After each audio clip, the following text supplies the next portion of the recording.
Hello, hello, friends. Welcome in. We are starting here very shortly. Let me just double check.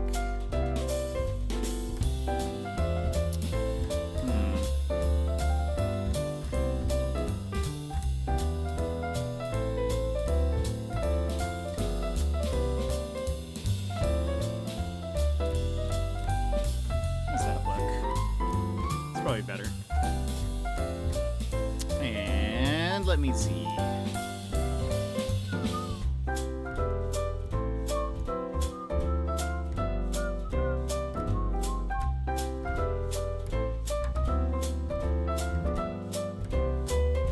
All right. I think we are ready to go. As far as I know. We'll see when we get there. I think, hold on. Yeah. Okay, that's all good. Well, welcome in, everybody. Hello. I hope you're having an excellent day today. Sassy, you were first getting in here before the stream began. Emmers, hello. Adrian, hello. Cisco, hello. How is everybody? Happy spooky stream Sunday from Australia. Well, hello. It is still 5:14 here, p.m. So it is getting late, but not quite there. It's late for everyone else. Let's see. We're getting in the spirit. Did you guys like the Christmassy intro?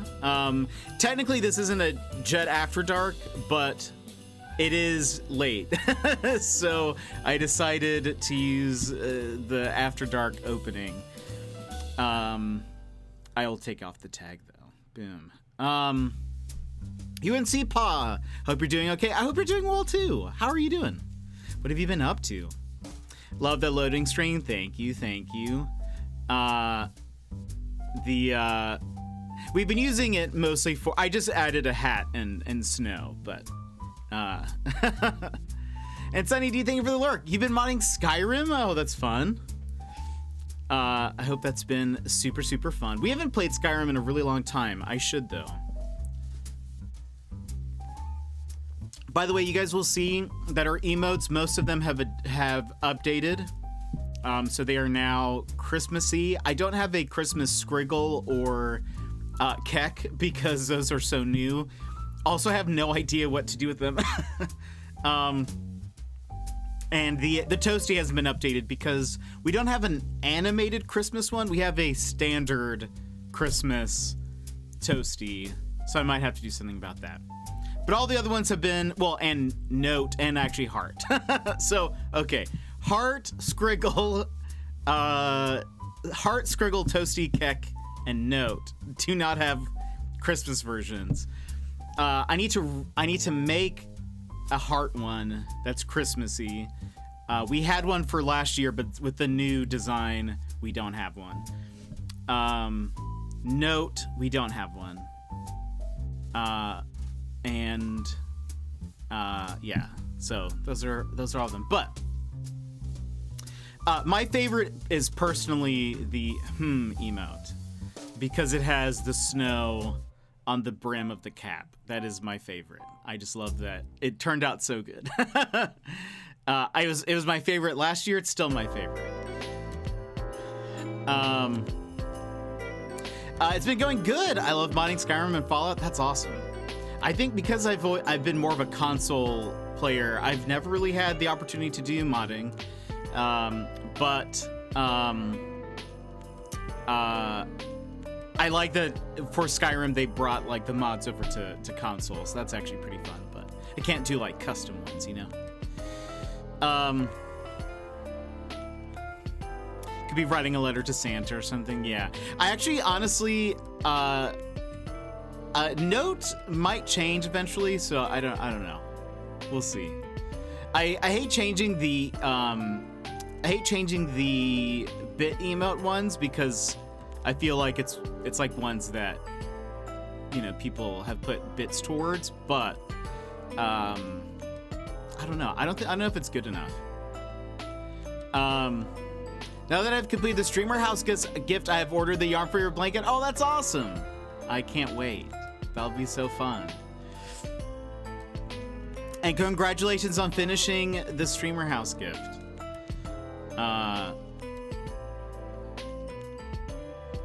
Could have a Christmas bandana. Yeah. The thing is it's too small. So, like, you can't really do a lot of... With the emotes, you can't do very... Like, at most, I would be able to do, like... like, you see how in the LOL emote, for example, the Santa one, the headband is actually red and white. You can barely tell that, though. The reason why is because it's so small in chat. So if I change the headband color, it would be pretty, what's the word? Like, it'd be barely noticeable if I did that. So I would need to do a bigger change or something for them. That's why changing the beard color, adding a hat, making the tears into ice. Senpai, I would say, is also, like, mediocrely not noticeable. But that emote might be going away just as a whole. So, sorry, everybody. Sorry to Emmers and Valk, who are the only two people who use Senpai. So, it has been confirmed already before anybody else is like, no, but I use it. No, you don't. It's I can tell in the back end that only 2 people have used it pretty much, and I know it's them. I love how it came out. Just need to add a few things to finish it off, and then I can ship everything out, hoping to get in the mail by the end of the week. Oh, that's awesome. But anyway, for the record, though, the game we are playing tonight is not a Christmassy game. In fact, it may be more spooky than anything, but we were doing Cat Week during October, so what can we do? This is the spookiest game we'll probably get, maybe. And it may not even really be that spooky, so... so there we go.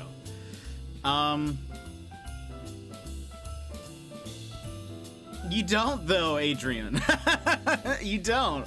Because the other day, we checked, and it only showed that it had been used in the past month. It had been used 12 times.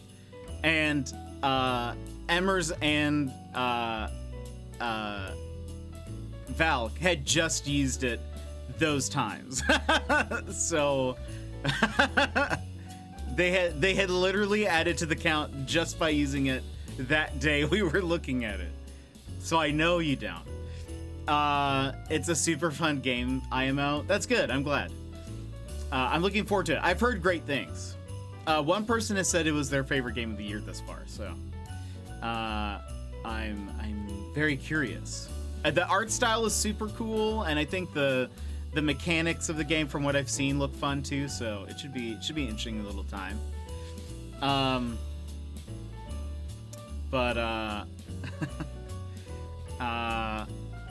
Anyway, this will also be a nice little break for everyone from Disco Elysium.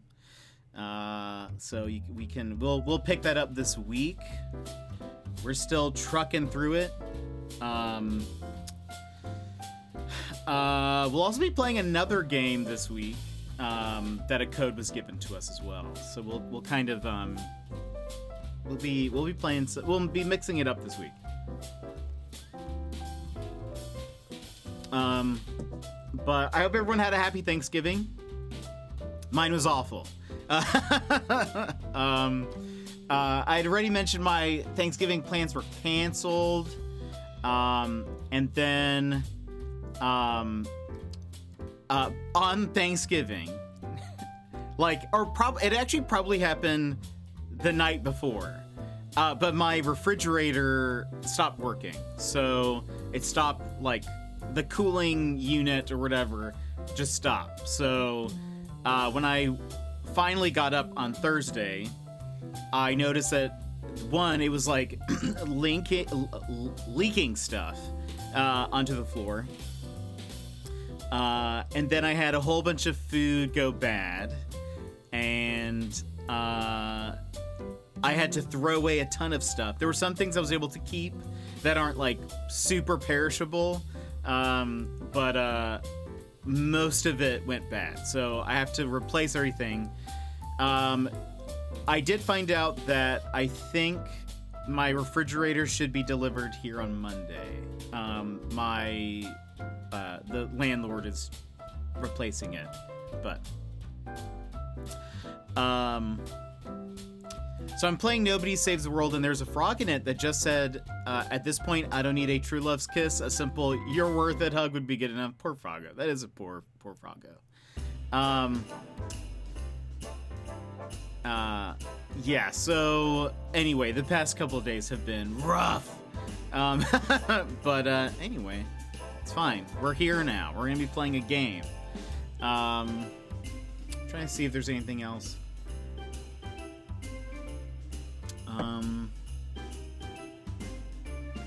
Really, it's about it. But I hope everyone had a good Thanksgiving. If you went Black Friday shopping, I hope you got some good stuff. I didn't buy anything. I've been looking for another hard drive, external hard drive, but nothing really went on sale that was worth it. Like for an external hard drive, I mean. It's probably great. There was probably some great deals out there, but for just like other stuff, but not for me. I'm gonna do some Cyber Monday shopping. Nice. Yeah, I don't think there's nothing really that I'm looking for besides an external hard drive. And I was like, oh, maybe it'll go on sale, but I checked yesterday, because a lot of things have been doing. A lot of the cyber sales have already started. A lot of companies aren't waiting for Monday anymore. So I had checked, and it doesn't look like there was $10 off an external hard drive, but it was $109. So like original. So I was like, huh. Okay, that's not gonna work. Oh, the outfit I got for my Isabel Build-A-Bear. It's so fun, Emmers. She's so cozy now. She's so cozy. I love it. Where is it? Did you put it under General or under Animal Crossing? I can't remember. Oh, it's under General. There we go. Yeah. The Harry Potter scarf. I love that. That's so fun. And that's a Harry Potter sweater too, right?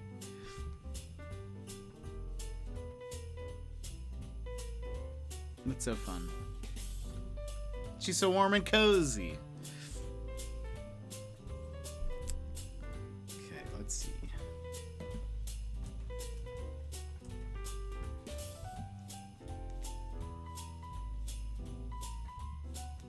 Oops. Also, where did the music go? I can't hear it. I think you guys can.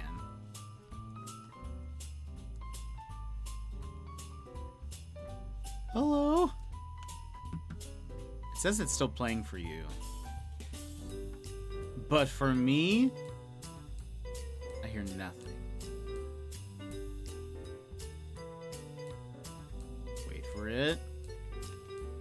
Wait for it.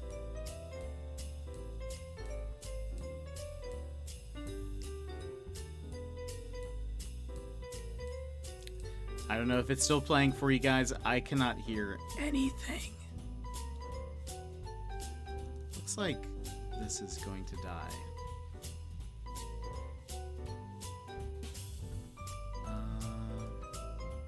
Oh, there it goes.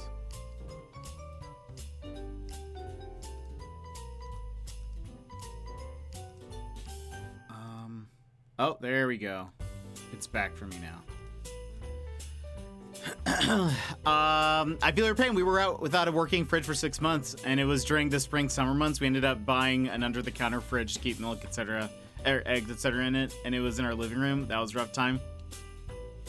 Certainly no fun, considering it was on a holiday. So I couldn't, like, most places were closed. I couldn't figure out any food places that had remained open. So I took a gamble and ate some food that I was like, hopefully this hasn't gone bad. So yeah, it was one of those deals, but all right. Okay. So luckily they'll be replacing it soon, so that's a positive. But all right, we're gonna just move on in.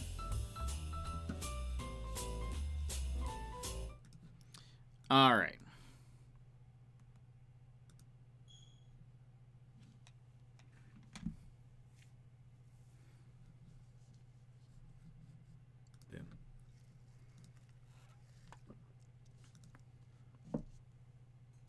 Loading.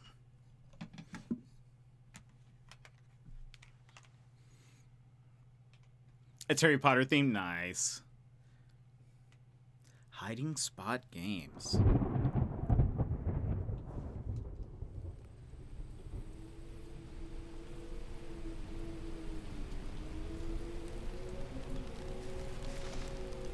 Dear reader, allow me to introduce you to my book. Though it might at first appear like many books you've come across, it is far from ordinary. You may, therefore, have some misunderstandings about its nature. The story that awaits you has not been fully told. In fact, its conclusion is not yet known, even to myself. It is in that way that my book is special. It is in that way that you are special. Without you, there is no story. Chapter 1. Normal isn't what it used to be. This is a story about change. Nestled in a shallow valley is the town of Beacon Pines. Far from the town square, across the river, past the neglected welcome sign, a young boy walks alone at dawn. His name is Luca Van Horn, and like you, dear reader, he's here for a reason. Woo! I'm here, I'm spinning. Oh, I can jump.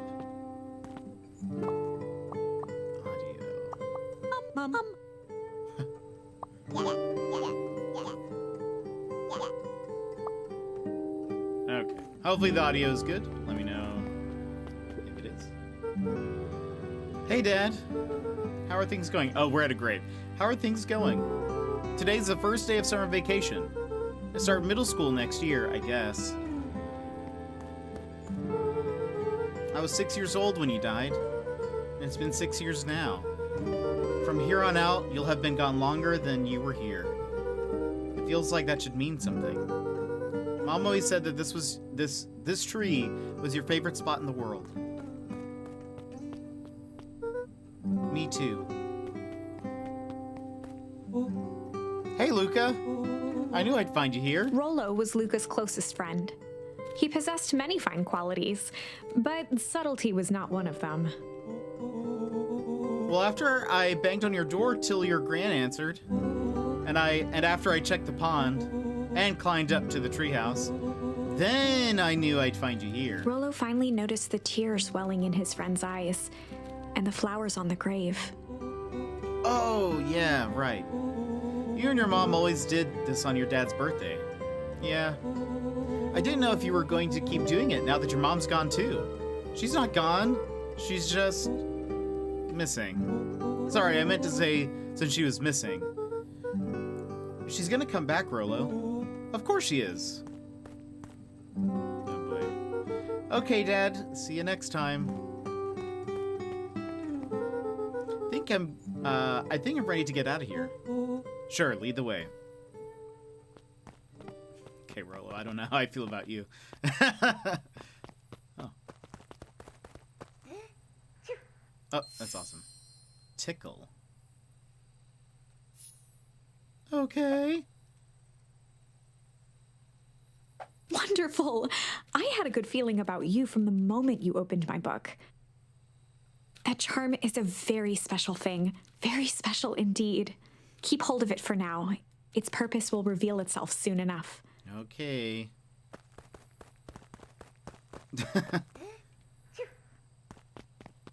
Sorry, we just...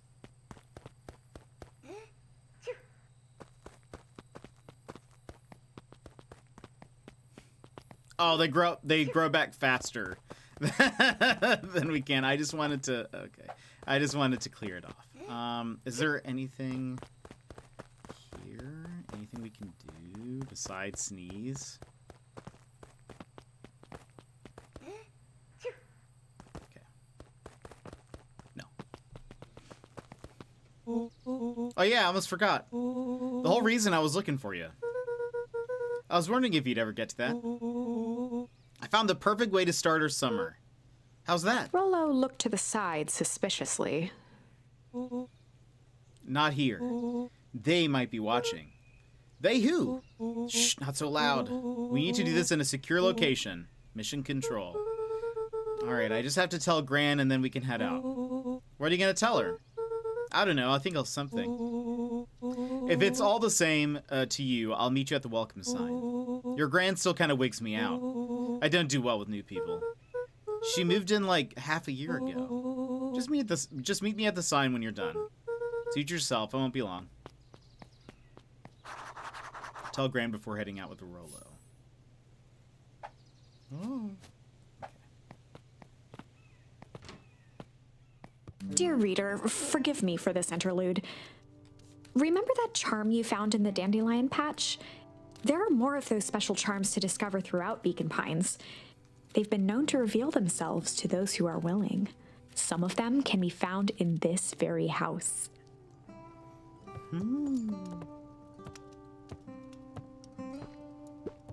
Gran had already lit the fire. She kept a warm house, as if by grandmotherly obligation. Lounging. Ooh, ponder. I assume these are like actions you can take or something. I love the slide off of the... One of his father's old stethoscopes. Luca had spent countless hours listening to anything and everything with it. Not for years, though.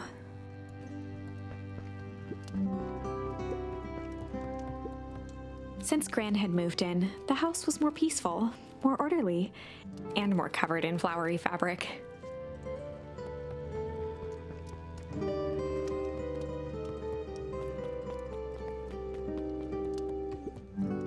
Just some dusty knickknacks.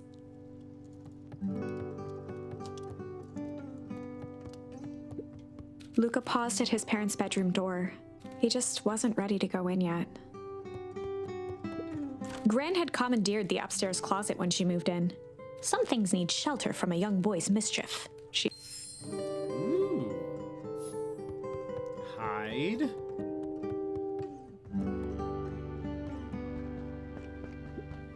Luca tossed on his favorite old sweater. Even though it was the first day of summer, a chill still hung in the air. Oh, chill. Gran's moving in meant that most of Luca's things had been crammed in the corner. Luca was somewhat annoyed by the situation.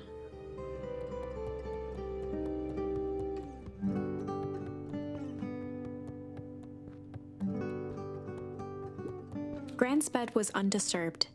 Luca didn't mind that she had a habit of falling asleep in front of the fireplace. It meant that he could read late into the night.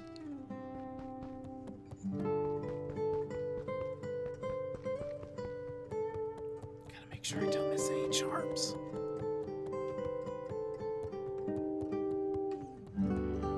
I like this music.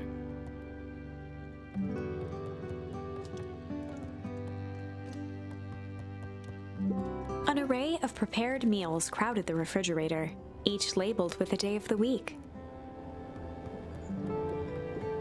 A pair of dull scissors, a broken can opener, a mostly empty bottle of glue, and some loose string. Junk.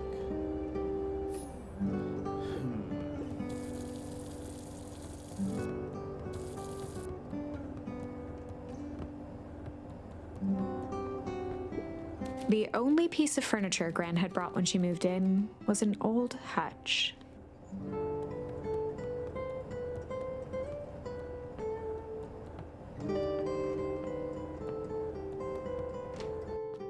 Oh my, this is quite exciting. I am now certain that you are the one I've been waiting for all these years. You'll recall I was a bit coy regarding the use of charms earlier.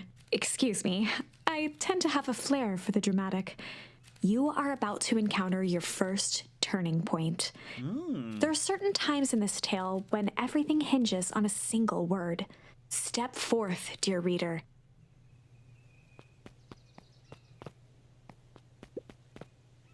A sturdy old wheelbarrow. Young Luca would spend hours hiding in the bushes, waiting for a chance to jump out and startle his mother. She always enjoyed humoring him by feigning terror. Gotta make sure there's A beginner's guide to gardening laid open on the bench.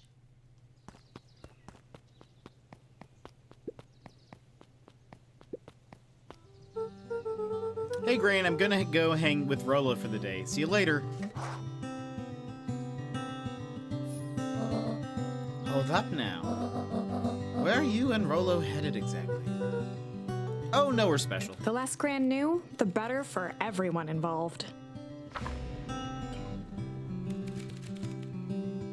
We were just going to... Oh. We're just gonna chill for the day. We were just gonna go chill for the day. We're just gonna go chill for the The day. best lies are built on truth. You boys are always in a hurry to do nothing. We stick to what we're good at. We'll make sure you are done chilling in time for supper. Easy. Impressive. You've managed to navigate your first turning point without too much of a mess. That is the power of charms. A single word can change everything. I think it's time to introduce you to the Chronicle. The Chronicle is a record of the decisions you've made. You can see the turning point, which has been revealed. At any time, you can use the Chronicle to go back and invoke different charms, creating new branches. Luckily wow. for us, this is the one and only turning point where the charms won't dramatically alter fate. It's the perfect opportunity to experiment with rewriting things. A grand jury.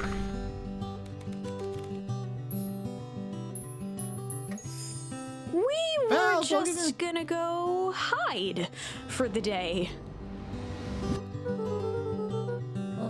Hide? Traditionally, when one is trying to hide something, they avoid literally using the word hide. Yeah, I guess Rolo bet some other kids that we could beat them in hide and seek. Aren't you a little old for that?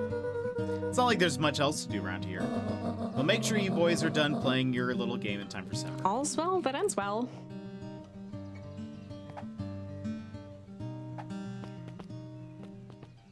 Okay, so that's kind of neat that you can go back and change things. Oh, and Luca.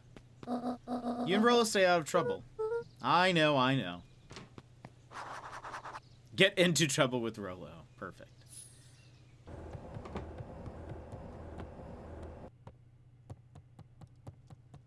The music has not come back. There we go. Come on, woo! Dang it, Rolo. For a town that saw few visitors, the welcome was perhaps more grand than necessary.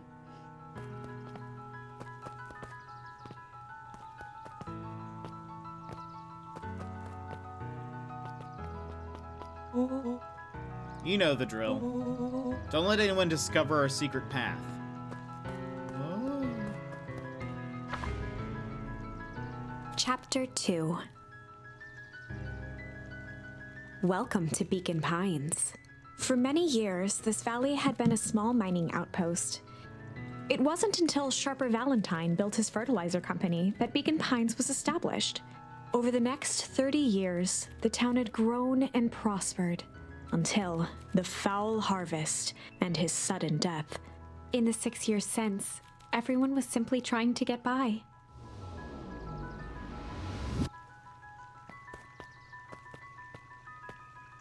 Can't talk to them. Hey, Mr. Kerr. Hey there, pal. William Kerr was the CEO of Perennial Harvest Company. He had become a fixture around town over the past few years. After the failing of Valentine fertilizer, the town was hungry to welcome a new source of employment. Excited for the big festival? Oh, sure. Come on now, when I was your age, there was nothing more exciting than a town festival. The food, the music, the dancing. Sounds pretty alright. You're gosh dang right it is. I'm looking forward to letting off some steam myself. Make sure to invite all your little friends. I couldn't keep Rel away even if I tried. Excellent. Sorry, Luke, I've got to get back to the proverbial grindstone.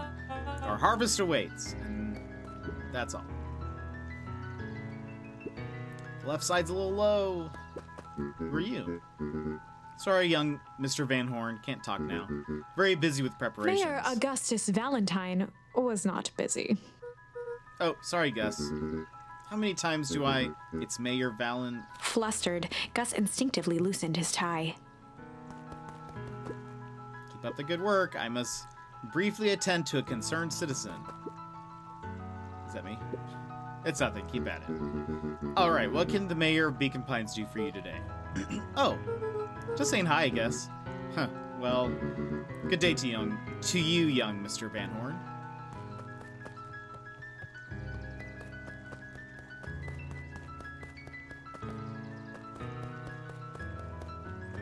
I'm sure Rolo wants me to hurry up, but...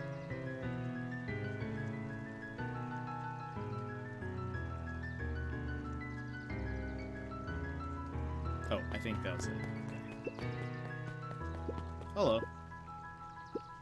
Hey, Mr. Sinclair. Mr. Sinclair continued snoring and lifted one eyelid just enough to see who it was, a tactic he often used to avoid undesirable conversation. Yoo-hoo, Mr. Sinclair. Bah, don't you see I'm sleeping? How's the napping today? Crummy as always. You used to have a perfectly nice view from here. Till Perennial Harvest put that monstrosity of a building in the way. Why don't you just move your chair a bit? Why should I be the one that moves? If it's a showdown they want, I ain't gonna be the one who blinks.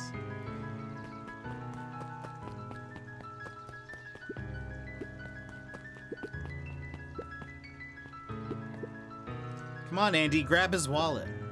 Sorry, Iggy, I can't. Do it, or we'll pound you. Yep.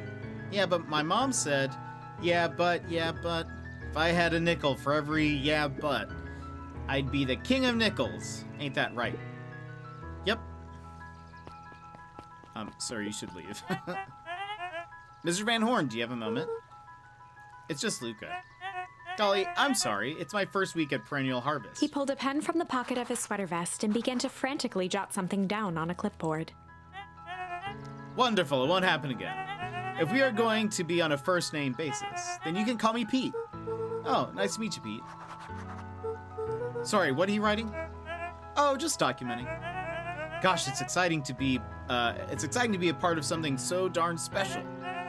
You know, it's not about new fountains and phone booths. We're gonna change the world, and it all starts here in Beacon Pines. Isn't that amazing? Uh-huh. Anyway, I'd better get... Oh, that reminds me. We'd love to hear your thoughts. My thoughts? You bet. If we're gonna change this town, we need to get every detail right. That sounds intense. Ha ha ha. Changing the world is intense. So what do you say? Could you answer a few questions? Well, I guess if it's quick. Wonderful. Open to answering a few questions. One down. See, it's not that hard, is it? Oh, okay. We're going already. Question 2. What is something you love about Beacon Pines? I've never really thought about it before. Perfect. It's the only place I've lived. See, that wasn't so painful. Pete stopped scribbling and glanced up from the clipboard. Was it... I guess not. Huzzah! Our first 3 questions answered in record time. Are you literally writing everything down? Thank you so much for your time. I need to process these answers. We can save the rest of your thoughts for later. Okay. Our harvest awaits. curious about this harvest.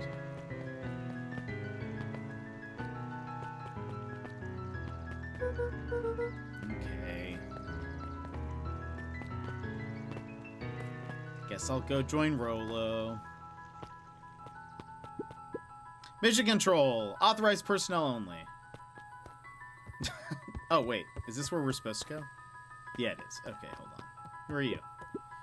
Hey, Jetson.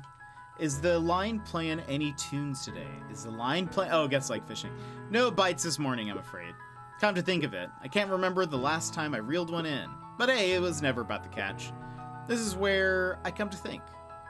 Yeah, that's what my dad used to do here. That reminds me. If you ever want his chair back, I've taken to standing recently. Keeps me from falling asleep at the reel. If you don't mind, I think it should stay. Not at all. An empty chair makes for a great listener. Whenever Luca saw his dad's chair by the pond, it reminded him of the days they'd pack up a couple of sandwiches and fish until sundown. Memory. Luca opened the tackle box and picked the perfect bait. Luca gently baited a feather onto the hook. Good for skimming the surface. Give it a good cast now. I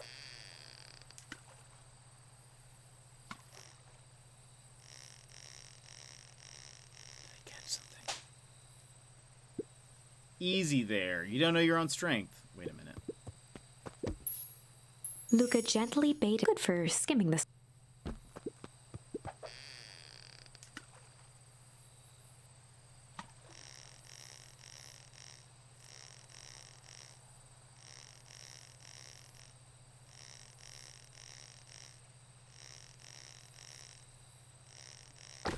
Oh, there we go. Was ist das? Well, I'll be switched. It's your old rubber ducky. You were just a little drooling ball of fur when you lost that. Cried for days. I told you it'd turn up.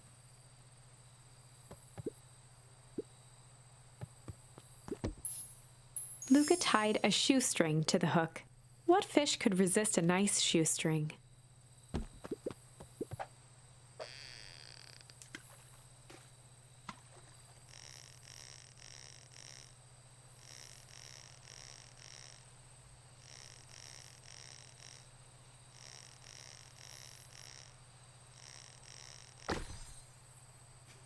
Nice.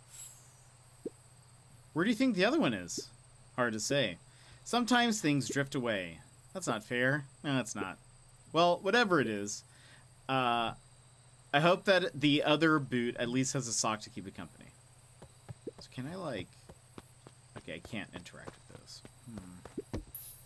Luca gently baited. Good for. I wonder if we...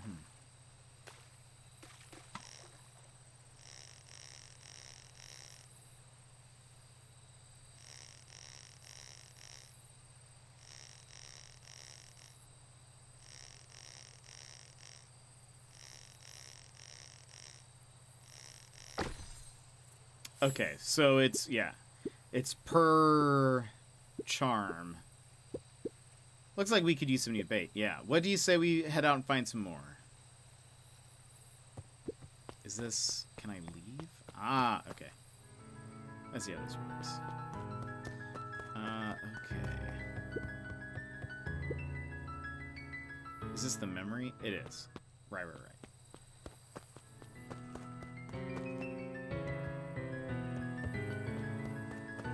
The boys had a good thing going. As long as they kept old Jeff happy, they had an endless source of precious materials to add to the treehouse.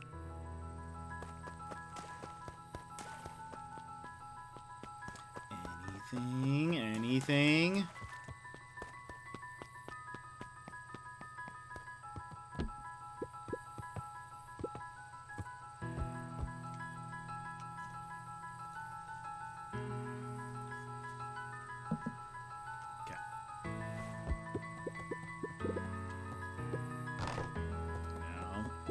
After Luca's father had passed, Rollo became obsessed with them building their own Hank atomic star scraper.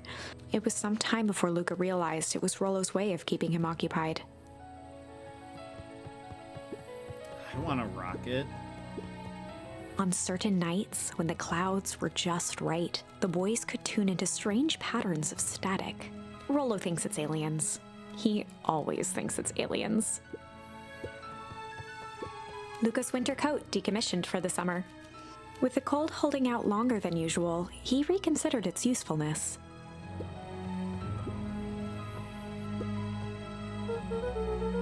Okay, what's this top secret plan to start our summer?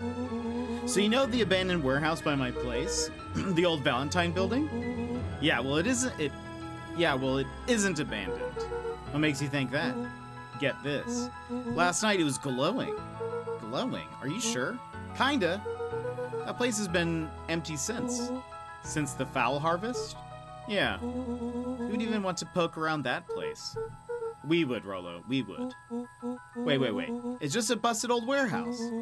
I just meant we could do some research at the library. You want to actually go to the warehouse? What do you expect to find? Answers. My mom's out there somewhere, and it seems like everyone wants to pretend that she's gone for good. You don't have to come, Rollo, if you don't want to. Luca, remember that time I sort of accidentally burned down the chicken coop? And you jumped in and said it was your fault before my pot throttled me? This is a flaming chicken coop sort of deal. I've got your back. Thanks, Rollo. Now that I think about it, poking around a decrepit fertilizer warehouse is exactly how I want to spend the first day of summer. Let's go! Is there anything else? What's this? Anything? Luca looked up at the satellite dish. Rollo nearly killed himself putting that up into the tree. Pull. While it didn't turn the radio into an interstellar communicator, as he'd hoped, it did at least boost the signal enough to overhear truckers one town over.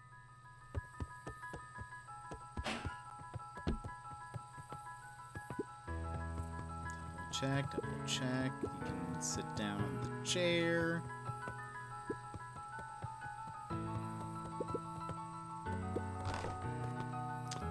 Okay.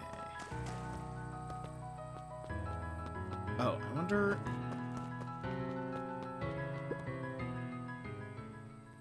Is pull something?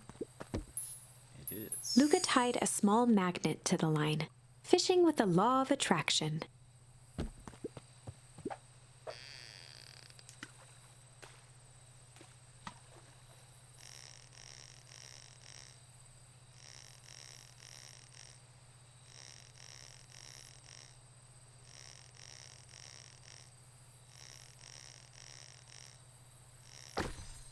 A key. Where do you think the lock is for this key? Now, why would we want to find that? Because then we would know the secret. That's no fun. The second we know what it unlocks, it just becomes a boring old key. Right now, this key could unlock anything. Cool. Can I take this? Okay. Maybe it'll pop back now that we found it. Maybe it'll, like, you know. I'm just catching my breath a little bit. Go on, I'll catch up. Okay.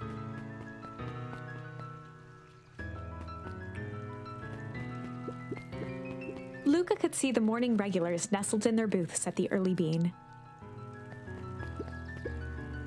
Hey, Mrs. Nelson. Morning, Luca. Any big plans for the summer? Not really. Heard anything about the old fertilizer warehouse? Any strange happenings? Can't say I have. Either way, a dusty old warehouse is no place for a young boy. You be safe now. There's no... Okay, we can't go inside the coffee shop. Where are you? Miss Hatch could often be found near the fountain, too absorbed in a book to be distracted. The two wandered down the wooded path, unaware of the danger ahead. Oh, this is getting good. Uh-oh. Seems like us. Holden Wilder ran the local paper of record, the Beacon. Hey, Mr. Wilder. Morning, Luca. What's the day have in store for you? I was just wondering if you heard any news about... News? The Beacon knows the news that needs knowing. Any news about the old fertilizer warehouse? Nope. Oh. Rollo thought he saw some lights there last night. Rollo ought to be careful poking around that part of town. The winds of change are blowing, and change is a dangerous animal. Change.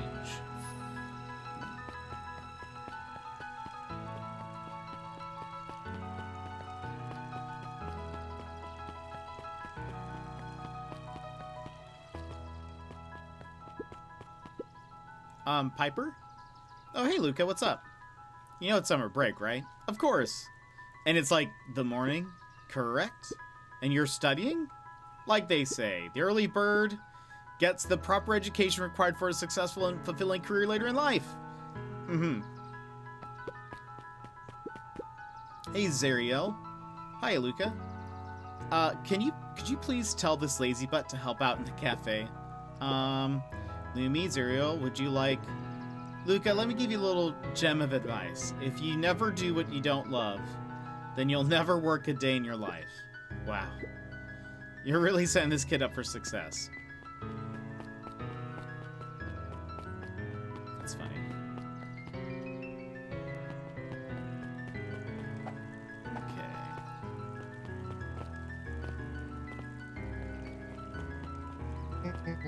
Okay. Luca, just the fellow I was looking for. Hey, Roxy, what's up? Oh, right. Rendezvous with Roxy. This is an important turning point. The first time where your charms will change the course of fate. And currently, we only have one suitable charm at our disposal. Have no fear, we can always return later using the Chronicle once we find more charms. Well, now I'm just rambling. Where were we? Have you seen my blockhead brother today? He skipped out before breakfast. Well, not really, no. Can't say that I have. Can't say or won't say. Roxy, would I lie to you? Luca, wait up. I almost forgot to tell you. Roxy might be lurking around here. This is one of her favorite places to stand around and be useless. Rollo. So we need to make sure she doesn't spot us. Rollo? Why are you doing that turning thing with your body? What, you're not scared, are you? She's harmless. And a chump. And she's right around the corner, isn't she? We have gotten into trouble. Don't mind me, just over here lurking uselessly. Oh, hey, sis. Nice weather we're having, eh? I couldn't help but notice you snuck out this morning before breakfast. Wasn't hungry. Also couldn't help but notice your morning chores were left unchored. Roxy, I'm gonna level with you. I'm sick and tired of digging up carrots. We all gotta pick up the slack since the foul harvest. Also, almost every carrot I dig up is rotten. And the rest look like they were hit with Hank Atomic's Shrinko ray. All the more reason to keep on digging. There's gotta be more to life than puny carrots. Look, Roxy, Luca and I have places to be. So if you don't mind... No, I do mind.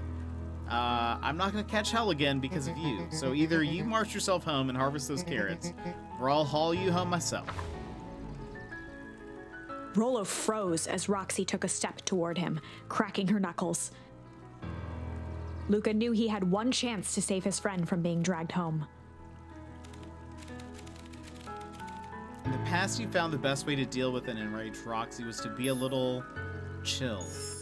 In the past, he found the best way to deal with an enraged Roxy was to be a little chill. Come on, Roxy, it's the first day of summer, the sun's shining, and we just want to take it easy.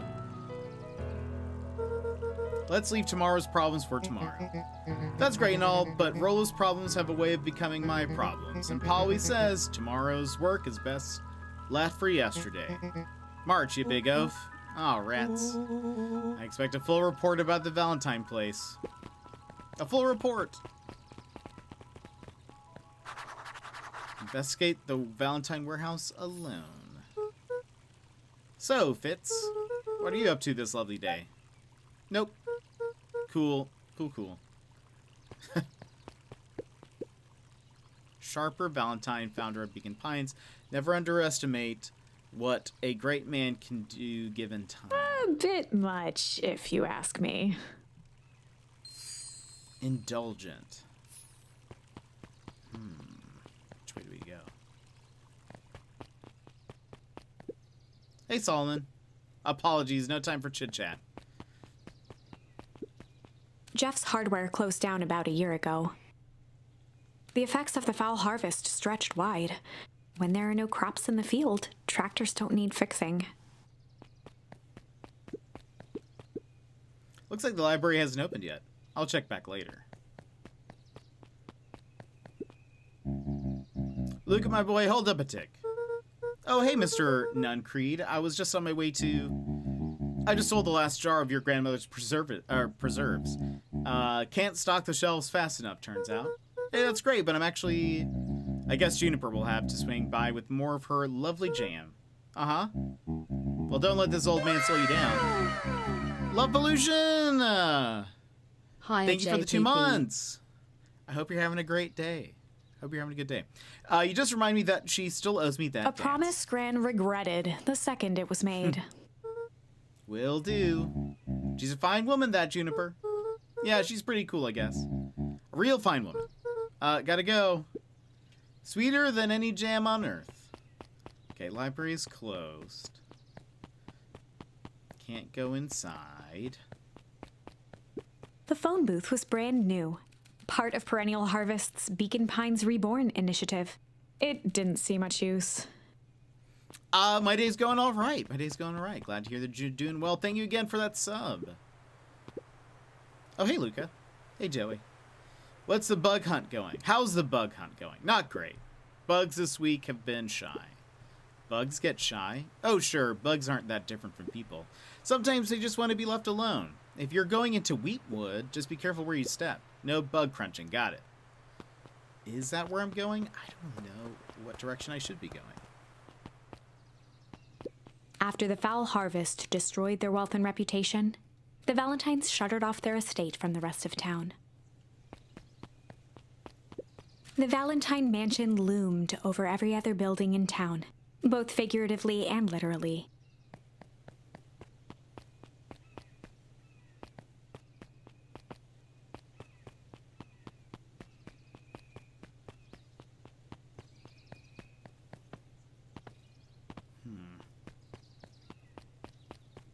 Okay, so we'll come back here at some point.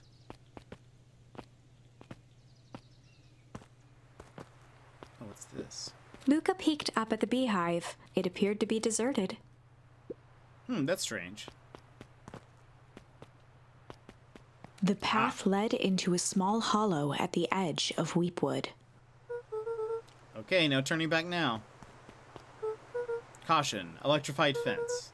Is that sign new? The fence thrummed with a gentle electric buzz. Okay, so what would Rolo do if he was here? Luca often asked himself what Rolo would do, so that he could rule out that option. Definitely not touching that thing. Ah, wait. As sparks flew from the fence, the light atop that section shut off. 2 bulbs remained.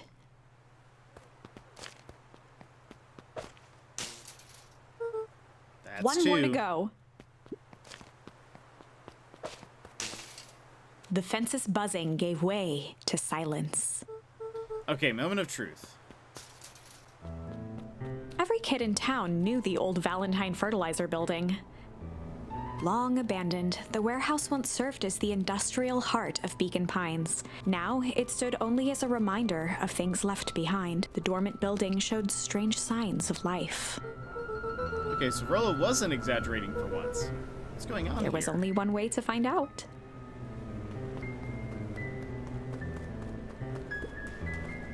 Buses dance. The water looked almost diseased. It flowed slowly into the woods. The hose emitted a subtle sound. It was actively draining some kind of liquid. It's no bueno.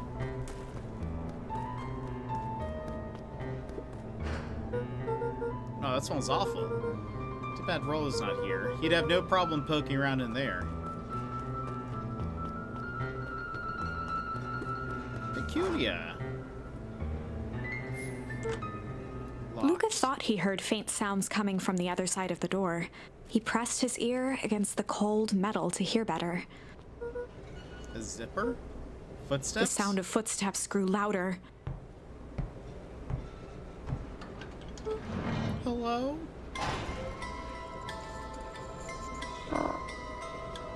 Darn. Oh my gosh. The heavy steel door knocked Luca to the ground. Disoriented, he looked up to see an imposing figure silhouetted in a green glow. It lunged toward him. He tried to scramble away, but felt a gloved hand latch onto his ankle. Luca watched his fingernails leave trails in the dirt as the hand slowly dragged him back through the door, into the lab, into the green light. This is a story about change. This is a story about change. It was far from the sort of change Luca imagined for himself. But change is, after all, a dangerous animal. The end? I probably should have warned you about this. There are many paths that our story can take. Most will end in tragedy, but don't let that discourage you. We will find the ending that this story deserves. I just know it. From here on out, a charm will have a checkmark when it's been used to its full potential at a given turning point. Now, let's try something different.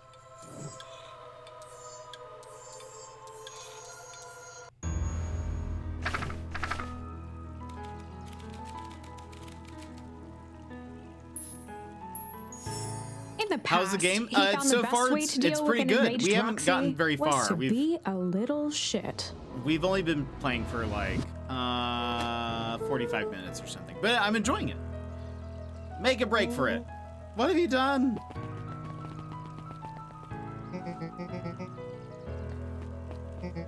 Run all you want, twerps. You gotta come home eventually. No. Nice. Sorry about that. Rolla can get overexcited Solomon sometimes. Valentine, current ward of and future successor to the Valentine fortune, huffed as he brushed off his pants. A town of complete and utter fools. One wonders if it's worth taking anything here seriously. Either way, I'm really sorry. No matter. How are you doing? Me? Yes, with all the business about your mother and whatnot. Oh, I'm getting by. Still no word from her at all. No. That is truly a shame. Shame. Your grandmother has taken residence to keep house. Yeah. And how's that going? We mostly stay out of each other's way. Make it sound like she's rarely at home. It's not like that. She just has a lot to do. She's still settling in and trying to figure out how to make ends meet. Indeed. Well, count your blessings. It's better to have a caretaker who is rarely around in lieu of one who tries to compensate by smothering you with attention. That doesn't sound so bad. Trust me when I say it's best to rely on yourself. Family has a way of creating more problems than they solve. Who's this person?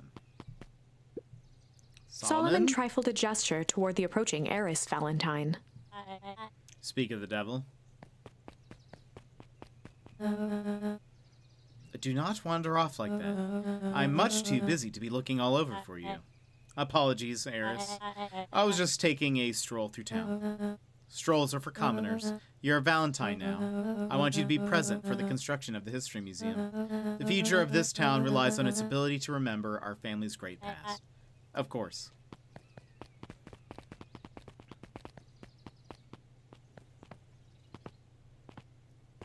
Is this different?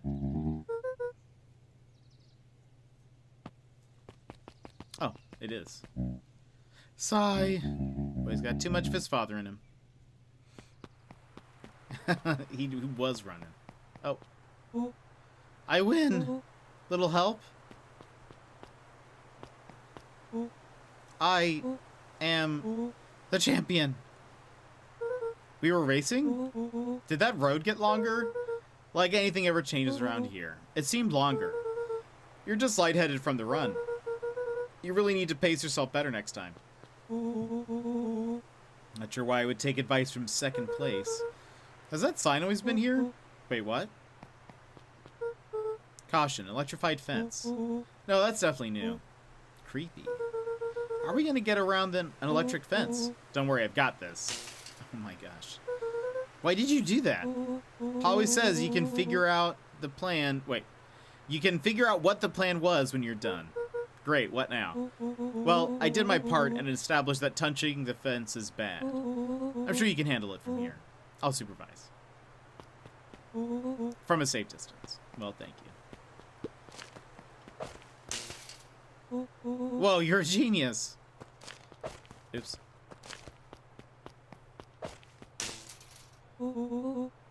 They're very, very smart.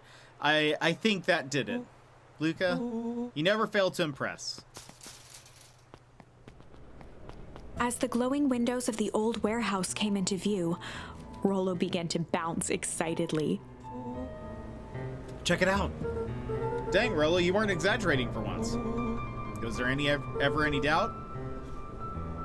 This definitely needs investigating. Good thing 2 ace detectives are on the case. This is bizarre. This is awesome. Rumble. Did you feel that? What? The excitement in the air? You bet your butt I did. Check out this puddle. That's not normal. And this hose. Okay, this guy. Oh man, the door's locked. Try harder. No dice, it won't budge. Oh well. This dumpster is new, right? I bet it's got stuff in it. Can't really see what's in here. Who did all this? My nose is itching. I think I smell some treasure. Are you sure that isn't the hazardous waste? Just help me get it. Rollo, it would be my honor to throw you in the trash. Come on, Lady Luck. So what's in there? Let's see. There's a squishy bag of squish. Wow. A good inch of stagnant sludge. Your natural habitat. Wait, hold the phone. Hold 2 phones. Check these bad boys out. Oh. Are those walkie-talkies? Just like Hank Atomic communicators. Did they actually work? Ground command to Hank Atomic. Hank, do you read me? This is Hank Atomic. Ground command, you're coming in 5 by 5. How are your vital readouts, Hank? It's getting a little stuffy in here. Requesting assistance for evac. Help is on the way. What was that? Someone's coming. Give me your hand. I'm trying. My hands are covered in squish. Scoot over. I'm coming in.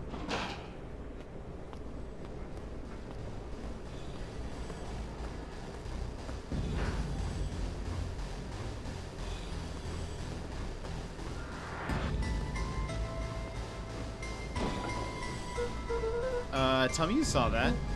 Dude, I don't know what I saw. He's coming back at down. Uh-oh.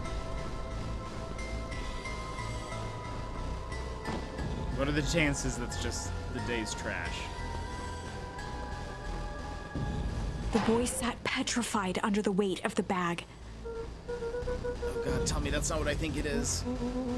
Luca, do you know what separates run-of-the-mill detectives from ace detectives? A ridiculous hat? When the chips are down, ace detectives dig deeper for clues. Rollo felt around at the large sack which burdened them.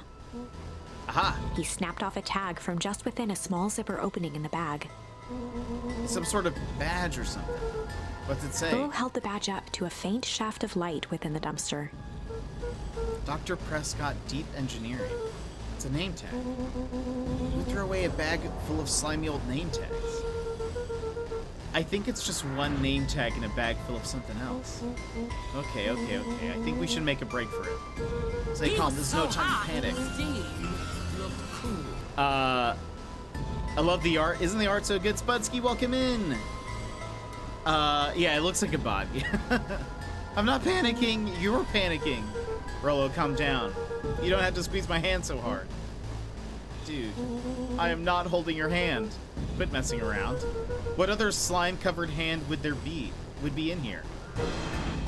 Ah! It's a hand. Uh-oh. It just twitched. I am beginning to see the benefits of your Run for Our Lives plan? Right, we've clearly established that I'm faster than you, so I'll go first. Why not go together? Flaming chicken coop, Luca. I'll make sure the coast is clear. After I go, count to 100. If you hear me yell, run. If you don't hear me yell, run. Actually, either way, but Rollo, I'll give you credit. You sure found an eventful way to start our summer. It's what I do. Well, here goes nothing. Always time for a joke. Luca sat in the dark, tracking the sound of Rollo's footsteps as he ran. 1, 2, 3. He pressed his ear to the dumpster wall, straining to hear Rollo's footsteps as they faded away. 15, 16, 17. He tried not to think about the contents of the dumpster as he counted. 35, 36, 37. The thick stench made it hard to breathe. Screw it, that's long enough. Luca carefully lifted the lid and peered out. Nothing. No sign of Rollo. No sign of the man in the yellow suit. Time to haul ass. Luca clambered from the dumpster, stumbling to his knees. He was up like a shot and running, sprinting toward home as fast as he could.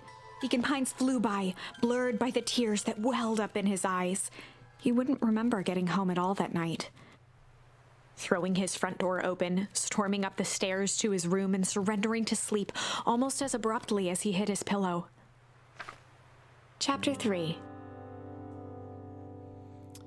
You mistook your friend's furry hand with the dead one.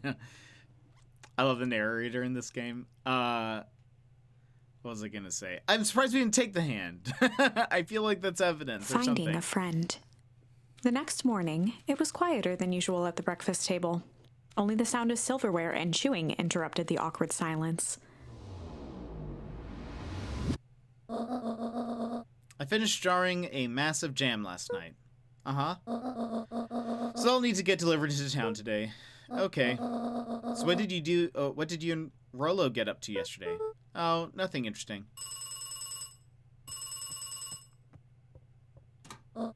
Hello.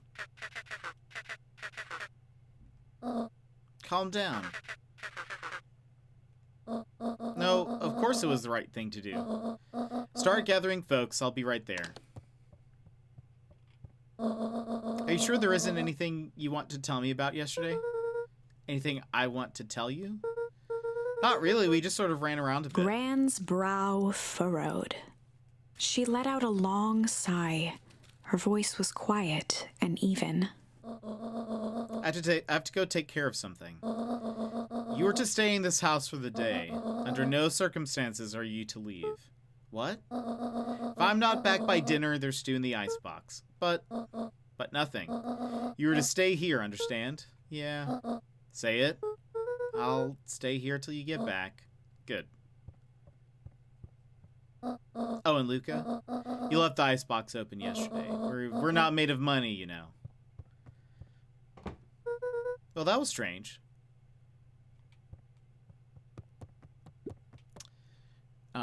True. Okay, we can't.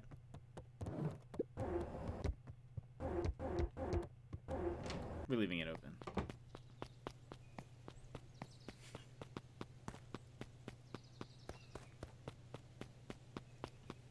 Let me just double check there isn't anything.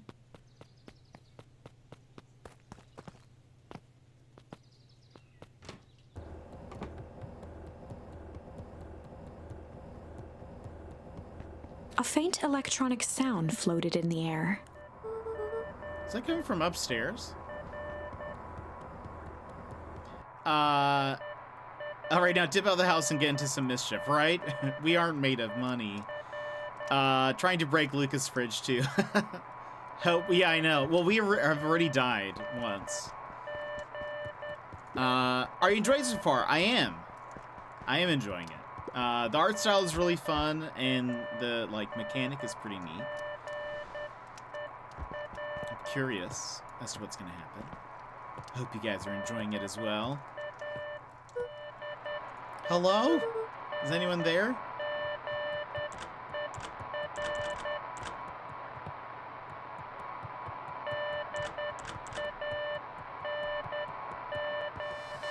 That's the walkie-talkie. Hello? Ro, is that you?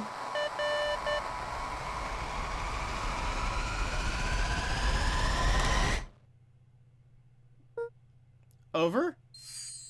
Strange. Luca glanced at the now silent walkie-talkie. He wasn't sure what to think.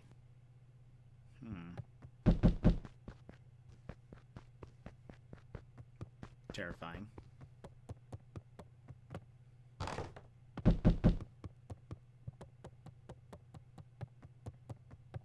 I'm coming.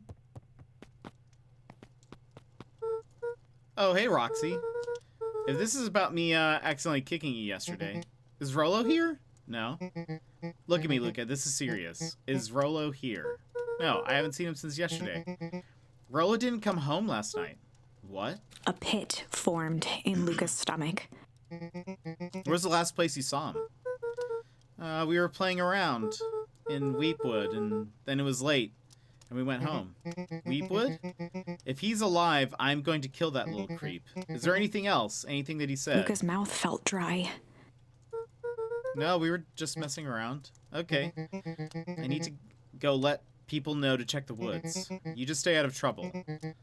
Go see if he's hiding in the library or something.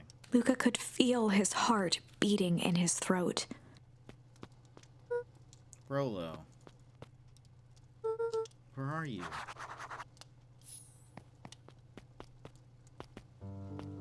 Take that, Grandma. I'm out. I'm free. Wait, is this right? Yeah. Go back and lay in the chair somewhere. Yeah, no, we just go lay down. Well, I'm sure I'll figure it out. To tell the truth, I know, right? We must. Who are you? Hey, Bert. Have you seen Rolo? Nope. Though I mostly been talking to clipboards. They're setting up lots of stuff for the festival.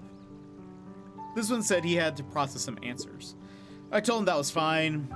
I'll wait right here until he gets back.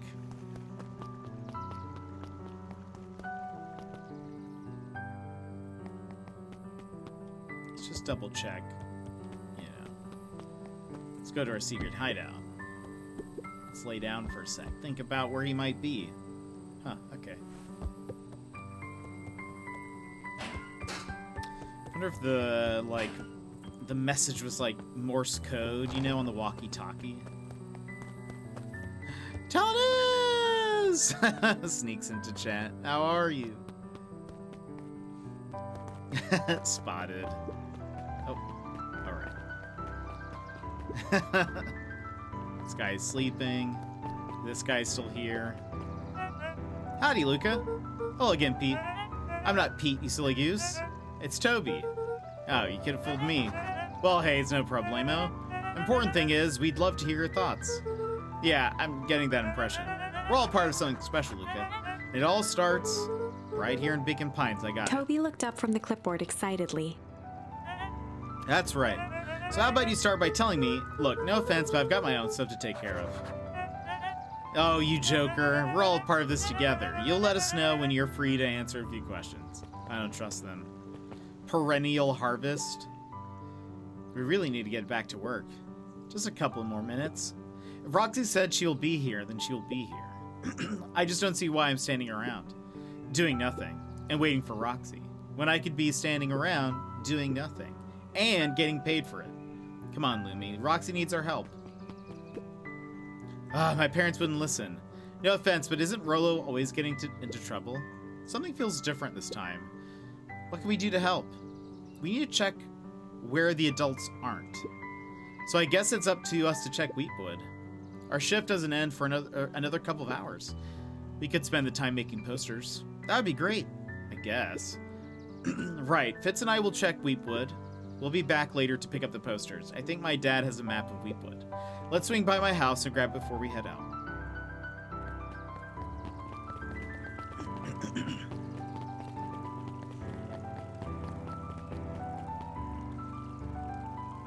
Is this actually a spooky game, or is it just the animal wear clothing type of spooky?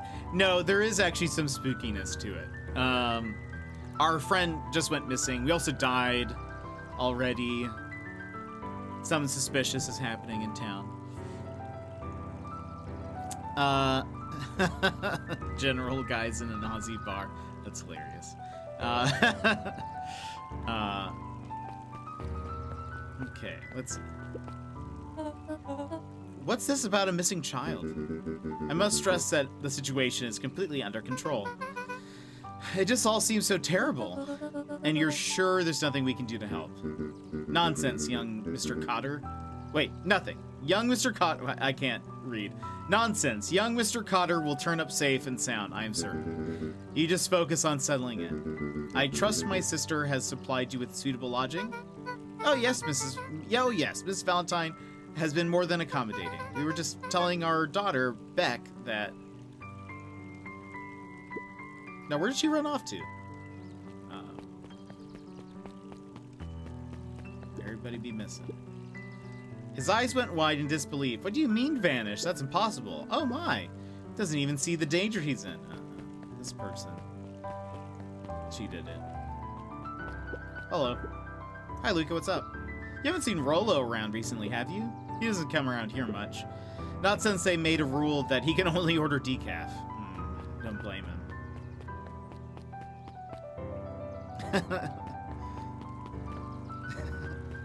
I think you mean Velma, but I understand what you mean. It is very Velma-y. Okay, let's check the library. Kato volunteered at the library during the summers. Kato. He wasn't very social, so he'd dedicate each summer to becoming an expert in making him a reliable source of very particular knowledge. If you were to ask Kato something he didn't know, he'd escape into the dusty old bookshelves and return with just the right thing. Hey, Kato. Kato was lost in his reading. Luca crooked his neck to see the title. Introduction to Melitology. Ahem. Oh, hey, Luca. You snuck up on me. Good book? Dunno, just started it. He gestured to the shelves. I'm really running out of books I haven't read yet. So now it's on to the wonderful world of bees. Turns out, bees are pretty cool. For instance, did you know that around 70% of bee species actually live in underground tunnels? Or that if there are two queens in a hive, they will fight to the death for supremacy. Ooh. That's interesting, but you haven't seen Rolo around recently, have you? Not since yesterday. Keep an eye out for him, okay? Sure thing. If I see him, you'll be the first one to know. Oh, the cobs I've eaten. A salad-centric travel guide for the mildly adventurous. Yuck. Sally Seashore's simple succulent sundries. Luca brushed off a smudge of dust. Or maybe it was flour. 30 recipes so easy you'll doubt it's even edible. Okay, we're getting more charms, so we're gonna keep checking. A peek behind the curtain. The methods and ruminations of Patrick C. Montesquieu. One of the greatest acting minds of our time. By Patrick C. Montesquieu. Oof. Wasn't able to get the new ones with the random picker. Oh no. I'm glad you like him. The bottom corner shelf was a dusty array of thick science books. Only one binding was clean enough to read. Cellular Biology and the Chemistry of Mitosis. Boring. Mycological Phosphorescence. Ugh. More like my complete loss of interest. The entire top level of the library was devoted to comics, most of which were Hank Atomic and the myriad of lesser revered spin-offs.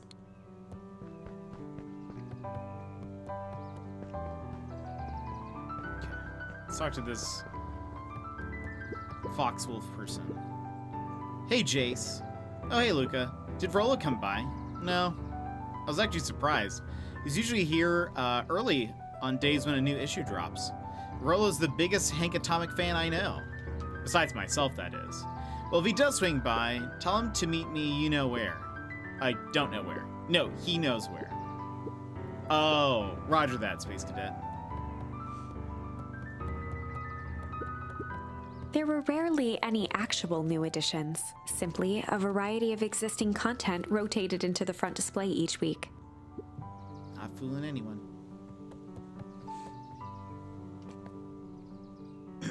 Wait, I don't know what's going on, like in the story right now? What sort of monster puts candy behind a locked door? Oh yeah, Mr. Nuncreed works weird hours sometimes. Oh, of course he does. How about you? When do I work? No, what's your name? Luca Van Horn. You new here? Yep, not by choice. Beck's family moved often, giving her little time to establish any real connections. She would tell you she prefers it that way. Looking for my friend Rolo. He didn't come home last night. So he's missing. I guess so. Like, missing?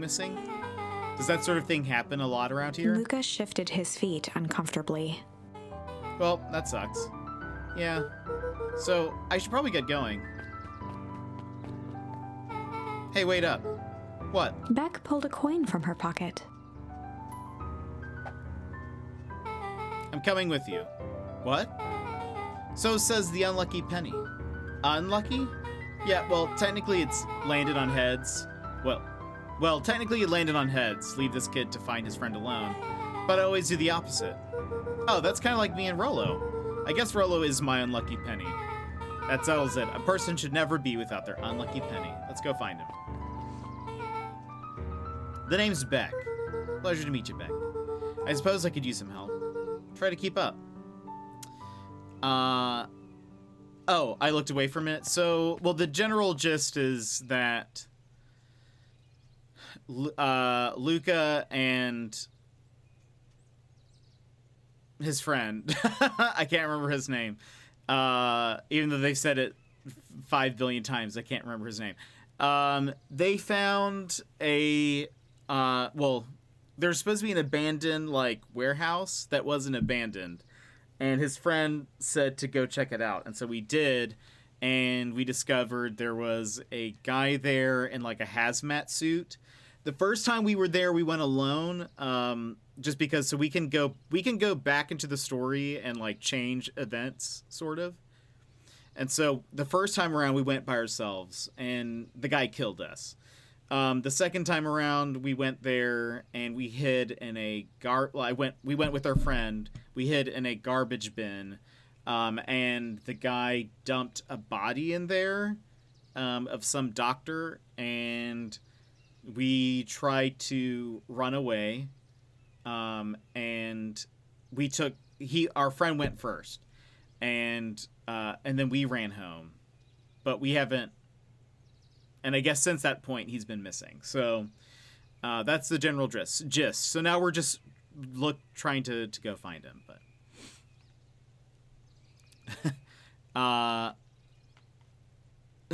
do I follow Jed on Twitter? Yeah, I do, because I'm a good chat member. Talentless. That's so nice. Thank you. Even though I've been kind of thinking about just leaving Twitter, TBH, but we'll see. This piano music is nice. The music is very good. Hello. Joey, have you seen Rolo around? No, sorry, Luca. I've had my eyes in the dirt looking for beetles. Can't seem to find any. He never came home last night. You think it's because it's been colder than normal? I don't see why that would have to do anything with Rolo. No, the beetles. Do you think the temperature confused their circadian rhythm or something? Who's to say? I'm no beetologist. Just keep an eye out for him, would you? Of course. And I don't think he's going to. Uh-oh. It's been boarded up. They boarded up the way in.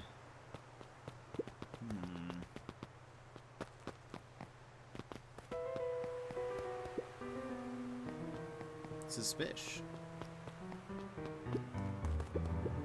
Property of Valentine Fertilizer Company. Looks old.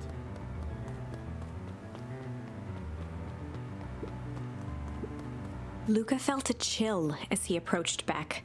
Her eyes were locked on the strange green liquid.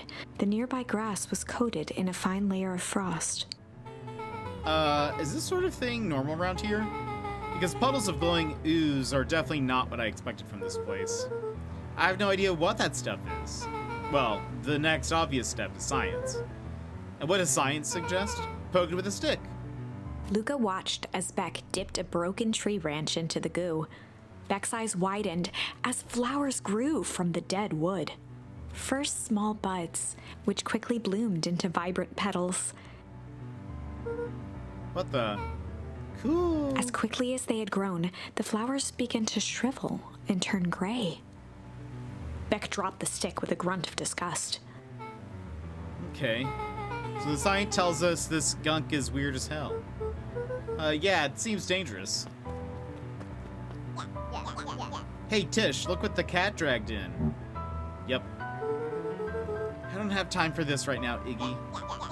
Don't say things like that. It hurts Tish's feelings. Ain't that right, Tish? Yep. She looks fine to me. Well, why hello? I don't think we've been properly introduced. Iggy's the name. This is my compatriot, Tish. Yep. You've probably heard of us. Can't say I have. I'll forgive you just this once on account of you being new around here. Why would you want to hang out with this dud? Oh, he seems pretty alright. Iggy, why do you have to be so... you?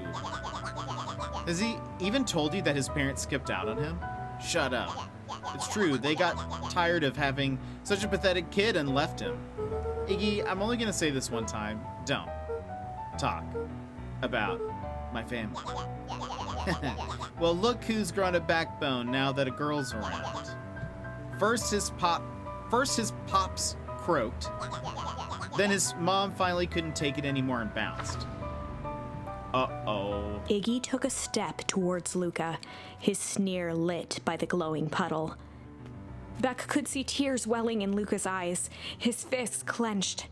Some things about Beacon Pines were very different from the city. But a bully from a hayseed town is really no different from a city bully. Beck took a deep breath and thought. Well, time to bust out the strange. Let's see what happens. Well, time to bust out the strange. Alright, Luca, looks like you need a little mud bath. What's wrong with you, new kid? We were about to pound your friend. Beck stared in silence, the only sign of life being the twitch of an eye. It's weird when people don't talk. Yep. Stop being a weirdo. Hello? Are you some kind of wackadoo? Makes sense. Wackadoos travel in packs, eh, Dud? At the sight of Iggy taunting Beck, something in Luca snapped. Iggy's smirk shifted to a look of shock as Luca launched himself into his stomach. Ah! Iggy's clothes were drenched in the glowing ooze. I'm so curious to see what happens now that he's fallen in. You jerk, my clothes are ruined. I'm gonna... Iggy's voice began to slur as he struggled to get up. Struggle. I don't feel so good. Uh-oh. Help? I'm sorry, I just... Oh, no. Yup.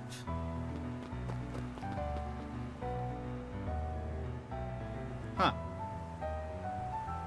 Well, I hope that turns out. That was intense. Iggy's gonna be okay, right? Nothing about this seems The person okay. at the warehouse. This strange ooze and what it did to Iggy. Was Rollo caught up in all of this?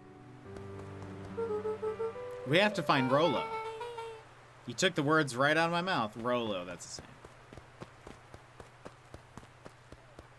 He gonna die half-faced. Okay, looks like there's nothing we can do here. Oh, hello. Whoa there, little buddies. You startled me. What in the dickens are you up to in this part of town? We were just helping look for Rollo. Oh, you haven't heard the good news? Rollo showed up safe and sound a bit ago. Really? So where was he? It's funny, really. He just got a little turnaround in the woods. They can be disorienting, you know. Starting to get that impression. Rollo's at his house now, getting some well-deserved rest. Wow, that's a relief. You two should scurry along before you get lost yourselves. Yeah, come on, Beck. I can't wait to introduce you to Rollo. Oh, that reminds me. Luca, your grandmother was looking for you. She was? She was worried sick. You should march straight home. I guess. Beck, your folks might be getting worried too. I'll walk you home. Need to talk with Nellie about work anyway. Beck glanced toward Luca. I guess all's well that ends well. I'll introduce you to Rollo tomorrow. Sure. Glad he's okay. I don't trust that guy. Rollo was safe.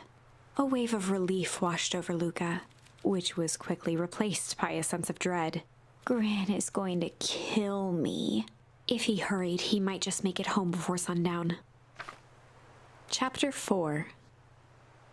Our harvest awaits. Luca took a deep breath and gingerly opened the door, steeling himself for Gran's wrath. Gran? I'm home. Everything's fine. Gran? He doesn't talk like that, but... Gran? I know I wasn't supposed to go anywhere. I was just helping look for Rollo. yeah, exactly. Gran, Roxy came over. She was worried about him, so I figured you wouldn't mind if I helped look for him. It turns out Rollo's safe and sound. I mean, as far as we've been told.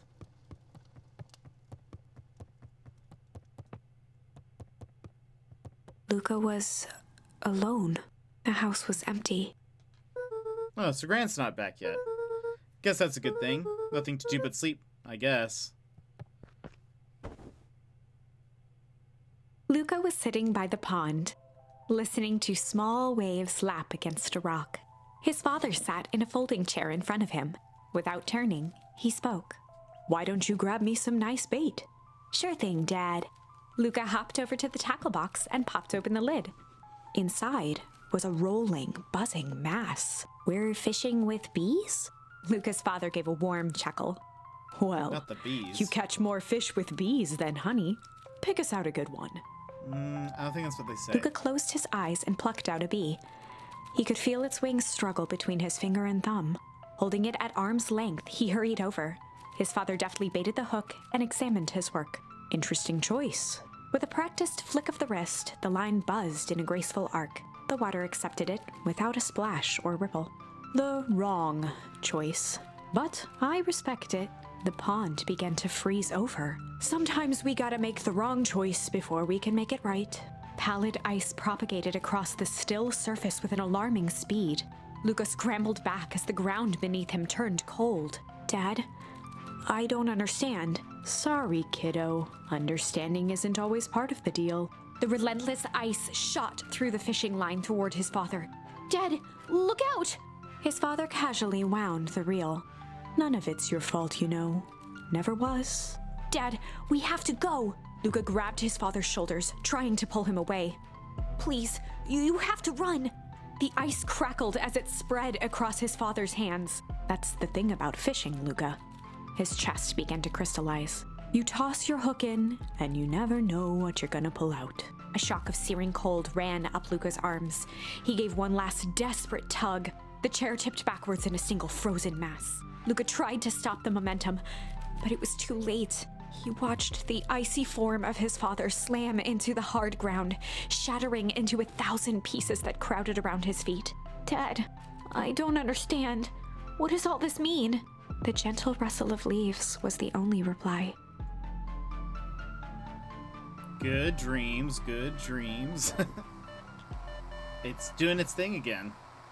I don't know, I Luca's toss the eyes hook in and struggled to get focus nothing on back the 100% walkie-talkie. of the time. Rollo? Is this Morse code? Faintly, he could hear Rollo amongst the noise. Luca. Rollo, is that you? Luca. There? Oh, it's the middle of the night. Luca, thank God. Listen, I don't know how long this thing will work down here. Down here? Rollo's voice was coming through more clearly now, but some words were still just static. Listen to me. Someone grabbed me yesterday. What? The man in the hazmat suit? It was blank, blank, blank. Took me to some sort of blank. I think I'm underground. Underground? Are you okay? Kinda. They seem more interested in blank, blank, blank for now, at least. Mr. Kerr said you made it back home. Kerr? No. Trust? He's... Hold on, someone's The coming. signal went silent. Rollo? Rollo, where are you? Luca held still, waiting for a response, his pounding heartbeat marking the passage of time. Okay, I think they're gone. Getting worse. I can barely hear you. Rollo's voice began to fade. Losing signal.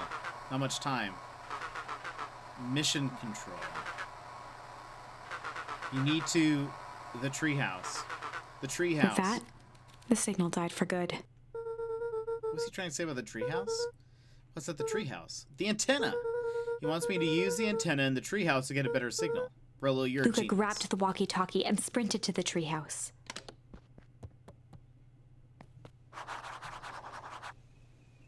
Hook up the walkie-talkie to the radio in the treehouse. Yeah. Luca heard a group of footsteps approaching. He dashed behind the bushes to avoid being spotted. Grandma? So we all understand our roles. You can count on me. I still think we need more time. This wasn't the original plan. Mr. Tolliver paused, shifting his eyes to one side. We're all in danger now. I, for one, refuse to sit idly by while that danger persists. Hiram, you just keep your wits about you. Mr. Tolliver took one long, quiet breath. You're right. You can count on me. I just wish we could have made that deal with Ayers Valentine. Her resources would have come in handy. As I said, I had no time to contact her after your call this morning. Plans change. How's Luca holding up? He's fine. We shouldn't lose sight of the fact that this is all... I know very well what all of this is for. We have no choice. Operation Sparkplug has a new objective. Are we in agreement? The three shared a determined look. Good. We'll reconvene after the festival. Suspicious.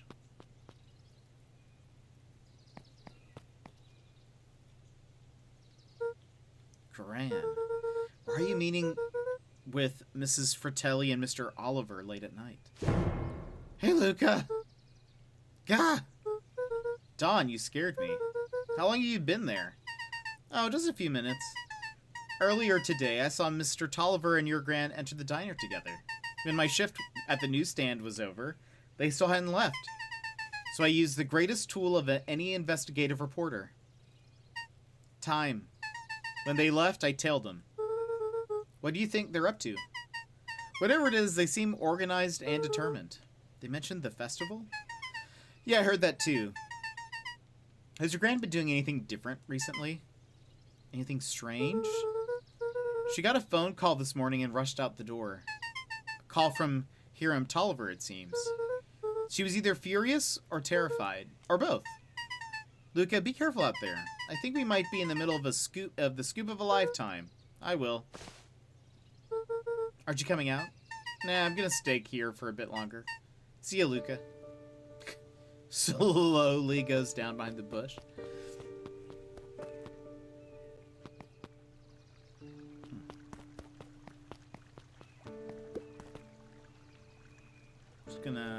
Just gonna post up here for a sec.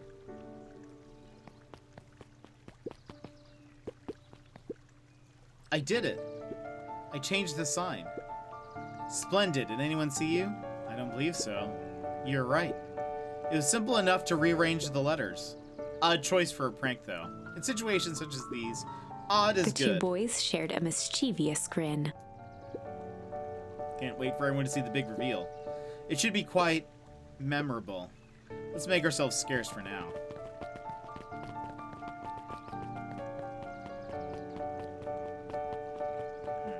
There's a light on. Someone's working late.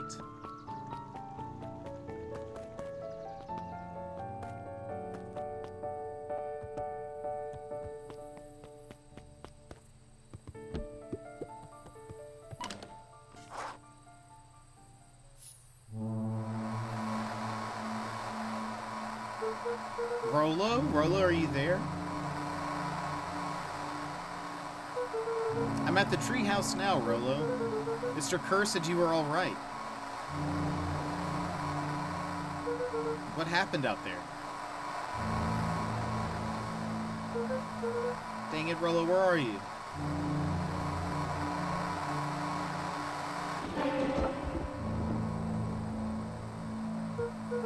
Who's there? Luca could only see a cloaked shape behind the rocket.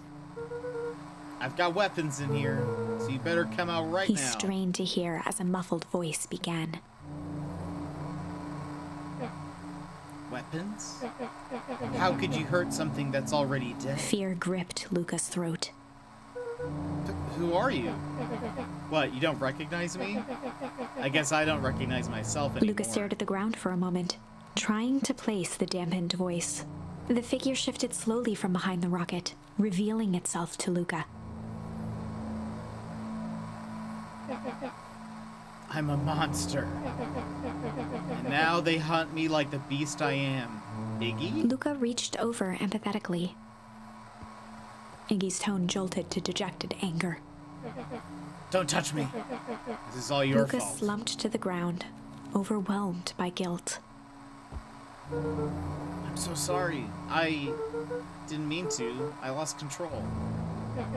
So you couldn't control yourself for a second. And I get to be like this forever? There must be a way to fix this. Oh, you're gonna be my savior. Perfect little Luca saves the day with his positive attitude and the power of friendship. None of this matters, there's no time. They're after me. They chased me all through Weepwood. I only came in here to hide. Hide from who? Who's after you? Luca? Luca? Rolo? It's not safe, Luca. Where are you? The treehouse. I'm at the treehouse, Rolo. Where are you?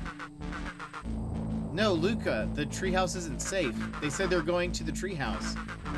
I was trying to tell you to stay away from the treehouse. Who said they're going to the treehouse? The clipboards. What did I tell you? Those perennial harvest wackadoos are after me. They've been chasing me, yelling questions at me. What sort of questions? They were saying the same stuff they always do, but it's different now. Less asking, more threatening. We're gonna figure this out, Iggy. Yeah, well, thanks. Hello? Is anyone present in this arboreal domicile? Crap, they found me. Luca, what's happening? Don't panic. You stay here, and I'll see what they want. Oh. Hello, Mr. Van Horn. We would love to hear your thoughts. Do you have time for an informal chat? We will be brief. Your time is valuable to us. Be down in just a second. Of course, of course, of course. We have a problem. Luca, you gotta get out of there. Who's out there? Is it them? Yeah, it's the clipboards. A bunch of them. How many? Maybe all of them? And yeah, you're right. They're saying the same stuff, but with the creepy knob cranked to 10. Might young Iggy be present? We would love to hear his thoughts. Run! Iggy slumped to his knees. I don't know what to do. I'm just so tired. Luca, what do we do? Luca grabbed the walkie-talkie and headed for the window. Follow my lead. Luca and Iggy climbed up the back of the treehouse to its roof, where Rolo had constructed his MCDC, the Mission Control Defense Cannon. From behind the crowd of clipboards, William Kerr strode forward, a warm smile on his face. Iggy, there you are. You gave all of us a heck of a scare. Go away, just leave me alone. Oh, I'm sorry, Iggy, but no can do. Don't worry, though, we're here to help. Help? Then why were you chasing me? Luca, can you talk some sense into your pal here? Just look at him, he's not well. What's wrong with him? What did that gunk do to him?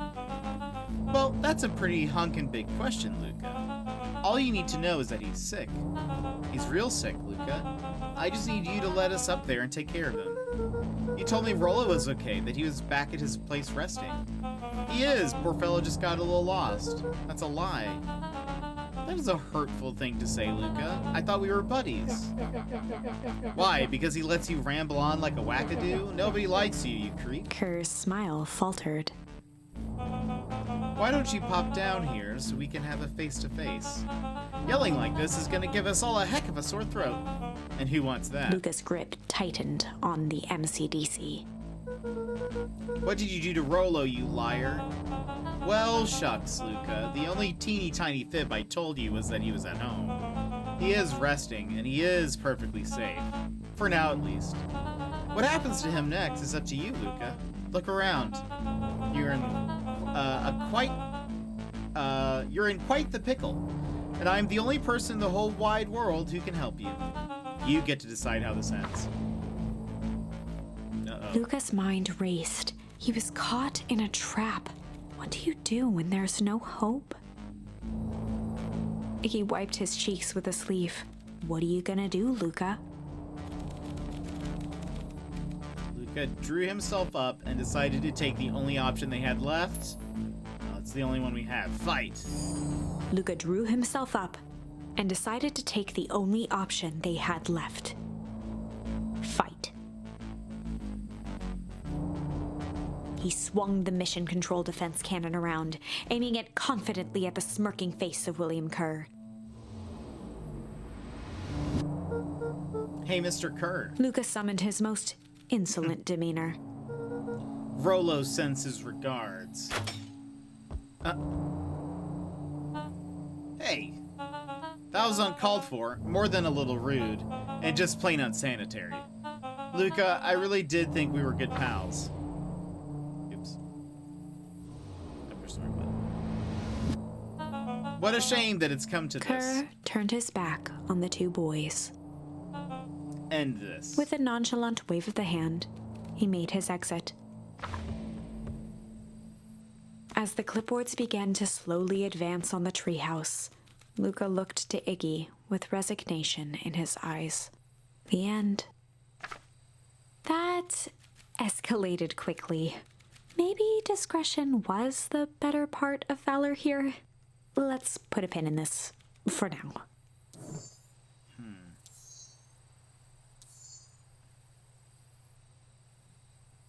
Oh, interesting. If we go... Let's see what happens. Okay.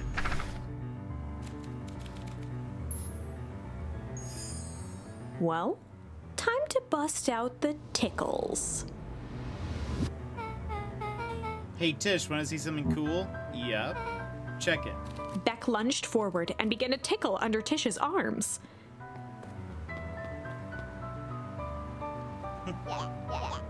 What the? Tish, is she tickling you? Yup. Yup. Yup. Tears began to form in Tish's eyes as she gasped for breath between gales of laughter. Beck redoubled her efforts until Tish finally had had enough. What just happened? She seems nice. Sorry for the interruption. I think you were just threatening us. Iggy's eyes darted around, a realization dawning on his face that he was now outnumbered. I just remembered. I had to be somewhere. Mm-hmm. See you around, new kid. Iggy kicked at the puddle before making his escape. Uh-oh. Whoa. What a little creep. Beck, I think you got a little ooze in your hair. Beck shook the ooze out of her hair as best as she could. Is it bad? It depends. What are your feelings about having a more mature, refined look? Oh, God. Chapter 4. The Best Policy. Luca paused for a moment, catching his breath. He'd only just met Beck, and somehow he already managed to drag her into this mess. Hopefully he could make it up to her. But finding Rolo was his primary concern.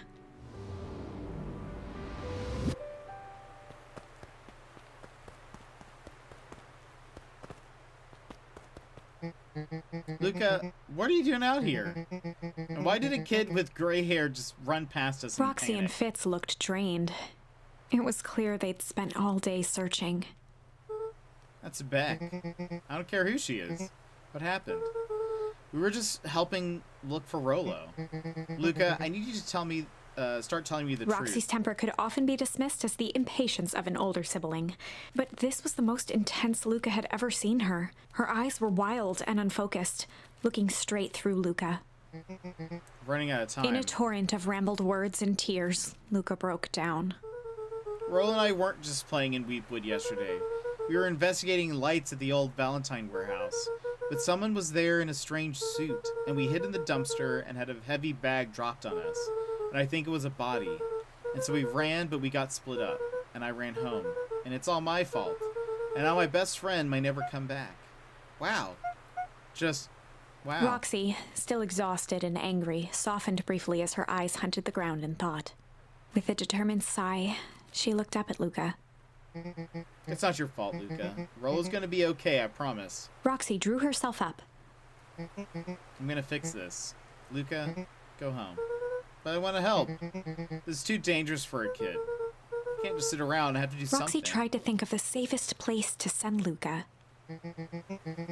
You go back to that little treehouse you two like to play in. Wait there in case Rollo shows up. Sounds like a plan. Luca wiped his cheeks and gave a quick nod. You did the right thing telling me the truth. Now scoot. You really believe his story? What other option do we have? Things have been strange around here leading up to the festival. My dad has been acting weird lately. Well, weirder than normal. Looking into the puddle, Roxy rubbed her arms to warm up. Why is it so cold here? This place gives me the willies. I mean, we probably should have told them about, like, the puddle, you know.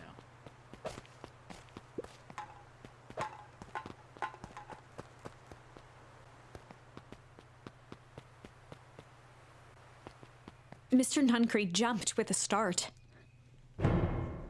Whoa, don't sneak up on an old fellow like that. Sorry. Who are you talking to? What? Luca motioned to the phone booth. Oh, no. I was just checking because I thought I heard it ring. The dang thing never does, of course. Yeah, I've never seen anyone use it, really. The whole thing's a waste of money, if you ask me. Any word from Rollo yet?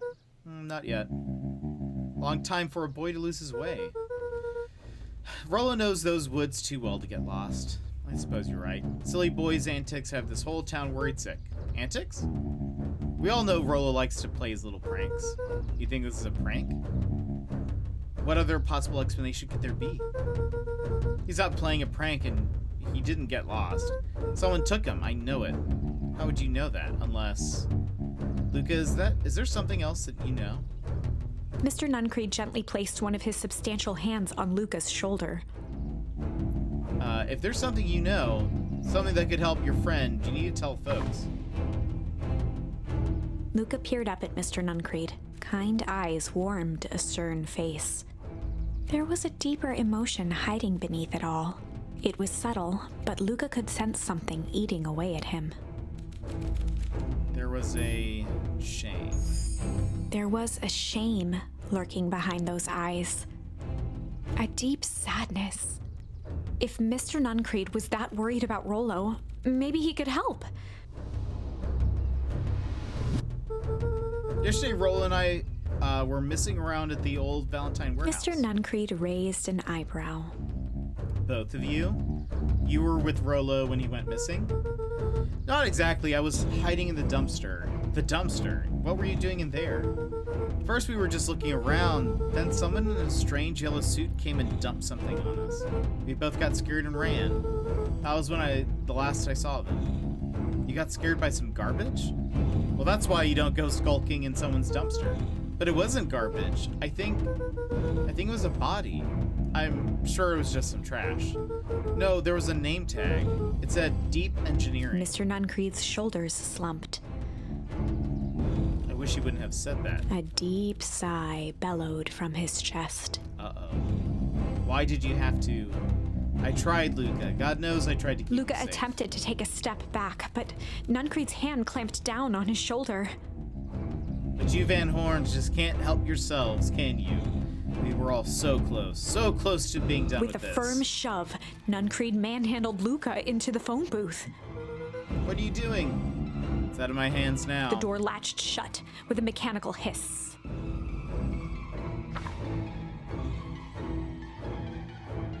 As Luca pounded the glass, the floor dropped from under his feet. The inside of the phone booth was now a loose capsule, plummeting at gravity's whim. Luca winced and pressed his hands to the walls. As he braced for impact, the capsule hurried to a surprisingly smooth stop. He felt a cold rush of air and opened his eyes with hesitance. Two large figures in hazmat suits occluded his view.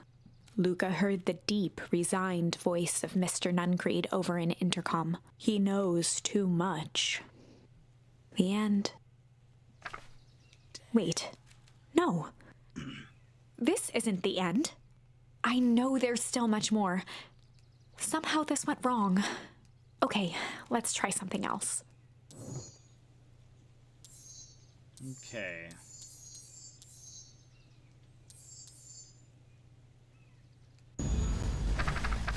So this is when we went... This was when we, went by ourselves instead of, Rolo joining us. This is a story about struggle. Luca could hear a machine humming somewhere nearby. He felt around wildly, searching for something, anything that could help. His hands found a hard object, maybe a tile? He yanked it free, lifting the cold stone. Let me go! Luca swung the tile as hard as he could at the shape that still held fast to his leg. He heard the crack of glass as the stone hit the assailant's mask. With a muffled yelp, the hand let go. Luca was free and scrambled to the door. He never looked back once on the long run home. Chapter 3. So that, yeah, so where that had picked up, we'd already been grabbed by the hazmat guy. Everything's fine. The next morning, it was quieter than usual at the breakfast table. Only the sound of silverware and chewing interrupted the awkward silence. I finished drying a mess of jam last night. So they'll need to get delivered into town today. Okay. What did you and Rolo get up to yesterday?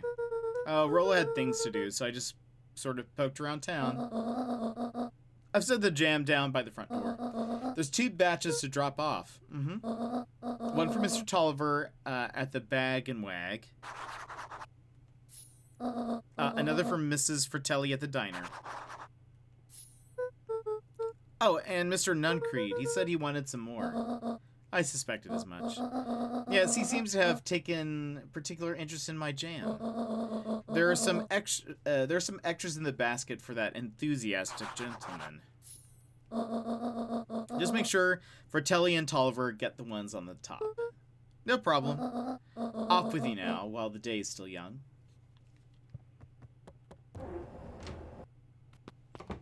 Gotta leave the ice box open. She's home, so she can, you know, she'll close it.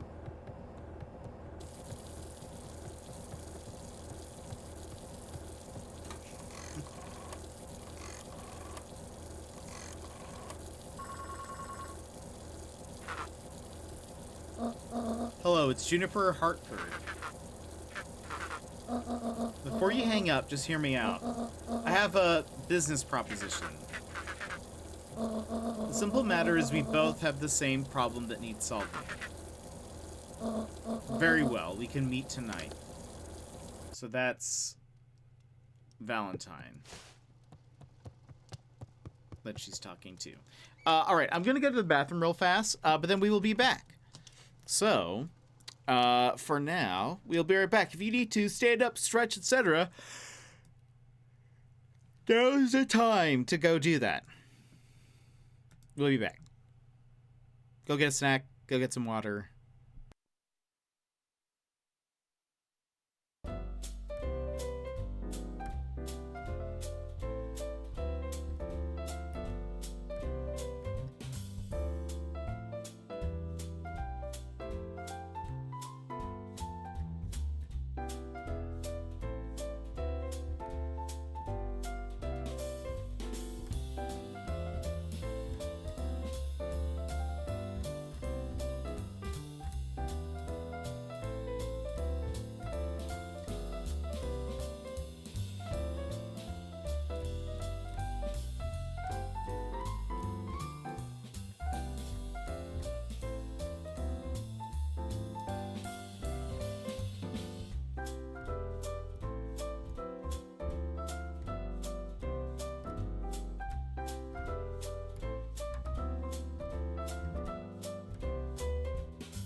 Alrighty, we back.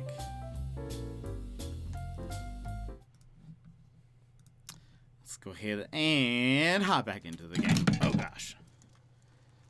Just hitting everything. Alright, let's go deliver these things. Okay, sorry about yesterday. Roxy can be so annoying. But good news, no more boring chores for me today. Did you make it to the old Valentine warehouse?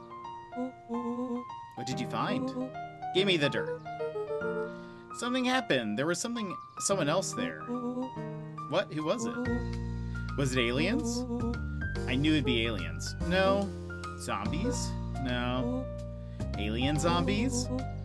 What else could it possibly be? Rolo. I've got to deliver these into town first. We can catch up after.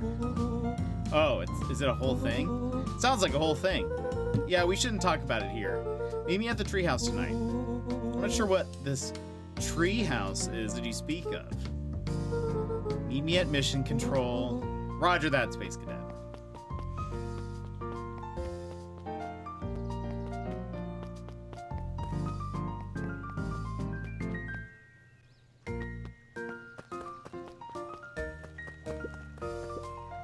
Wait, watch your step. Oh, sorry. There's a whole family of beetles here. They've gone missing. Thought they just sort of wandered around. Everyone has a home, Luca. Even beetles. Luca checked the soles of his sandals. I think we're okay. It's rude that they're gone. They went missing when the festival preparations began. Think the noise scared them away? Something like that. Just watch where you step.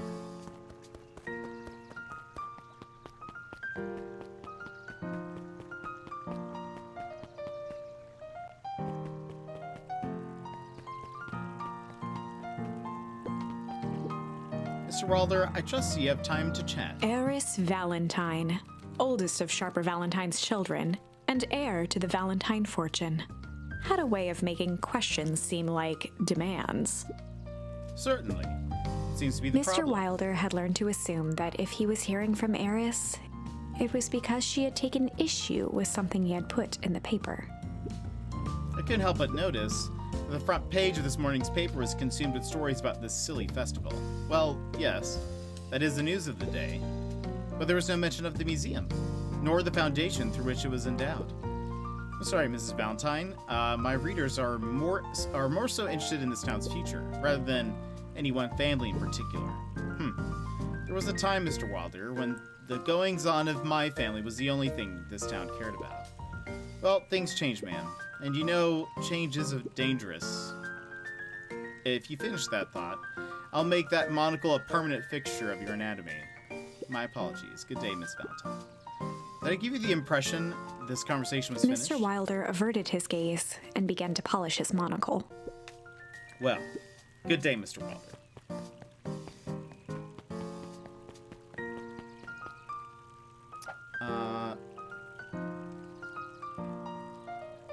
Fratelli.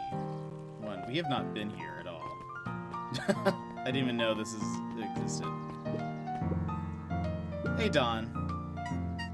Hey, Luca, what's up? Dawn had dreams of becoming a big-time reporter. At night, she searched for the story that could be her big break. By day, she hawked papers at the newsstand. I got you on jam delivery, eh? Hey, Dawn, have you noticed anything weird around town lately? What sort of weird things? Stuff going on at the old Valentine building. You might say I've heard some things. I'm working on a story about it right now. What's going on? Can't say quite yet. Still need to follow up on a few leads. Keep me in the loop, okay? Sure thing. Have you seen the new kid around yet? New kid? Yeah, came in from the big city. Her parents both got jobs here. But get this, one of them is working for William Kerr and Perennial Harvest. The other is working for Eris Valentine. And the Valentines represent Beacon Pines' past. Perennial Harvest has positioned itself as this town's future. Must make for some interesting dinner table conversations, I can imagine. It is interesting. Hello. Oops. Well, if it isn't my favorite little jam runner. Hey, Miss Fratelli. Look at you. She leaned forward and pinched Luca's cheek. You're all skin and bones. Is your gran not feeding you? She is. It's just... I understand. You know, I taught your mama how to cook back in the day. You may not even remember, but you and her used to help out at the diner. See that picture over there? That's you helping your mama back in the day. So cute running around your little apron taking orders. The whole situation just breaks my heart. What happened with Eleanor? Break. Got a feeling she's out there somewhere yearning to be with you again. Few things in this world can keep a mother from her son. Luca shifted the basket uncomfortably. Oh yeah, let's see. Mrs. Fratelli lifted the cloth and inspected the jam. They even have my name on them. How thoughtful. She carefully lifted out her jars of jam. You tell your gran hello for me, Luca. Will do. Done. If I could just be left alone, young Mr. Van Horn. Oh, sure, sorry to bother you. It's just that Mr. Kerr has asked me to make the opening speech of the festival. Being mayor and all, you might expect me to be a charismatic speaker. The truth is, I'm terribly nervous. I really don't think I'm cut out for this sort of thing. Cut out for being mayor or for public speaking? Both, I suppose. Never really chose any of this. It's more of a duty to my family, for our legacy. That sounds like a heavy burden. As for the festival, just speak from your heart. I'm sure it'll be great. Just checking around, checking around.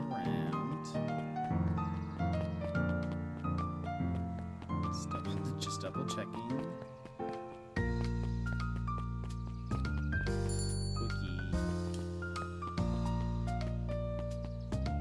It's not something. Okay. Nothing ever there. Can I sit down on the bench? No.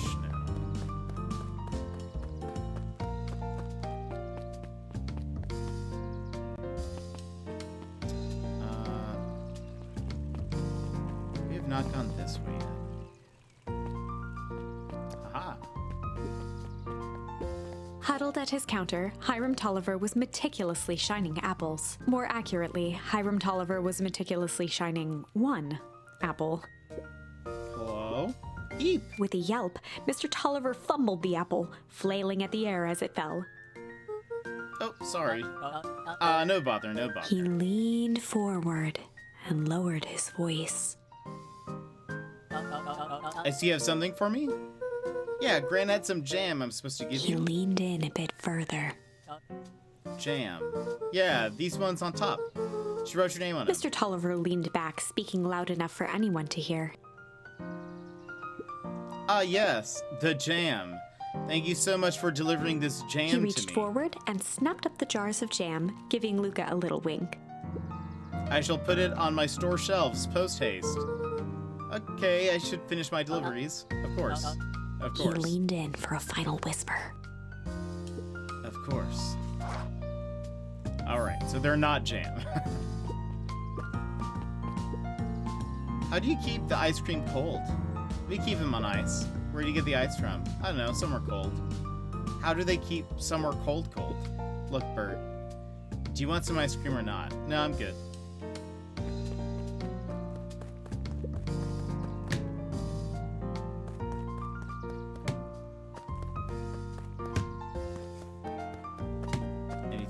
If I keep doing this? No, okay.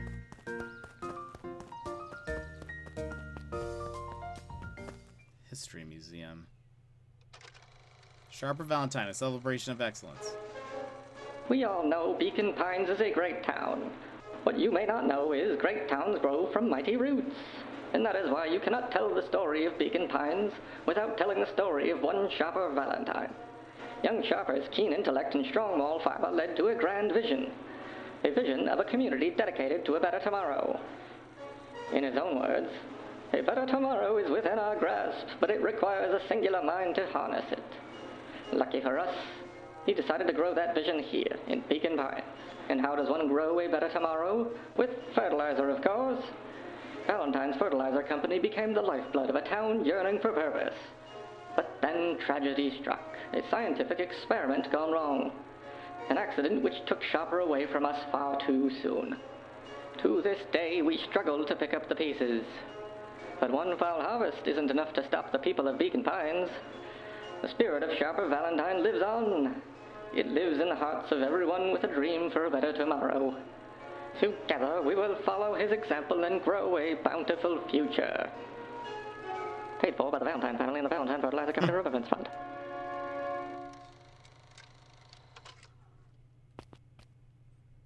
Neat.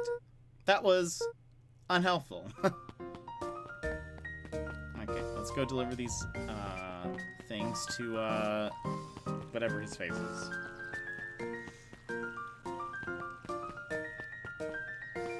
I have brought you jam. Got some jam for you, Mr. Nuncreed. Luca, you seem chipper. Well, aside from being on delivery duty, it's a nice day. Mr. Nuncreed eyed Luca for a moment, then nodded in agreement. I suppose it is. So do you want your jam? Oh, right. Usually Juniper drops these off herself. I guess she's busy today. Anyway, this is my last delivery for the day. Oh, in that case. Nuncreed snatched the basket from Luca. I'll hold on to the basket until the next time I see your Gran.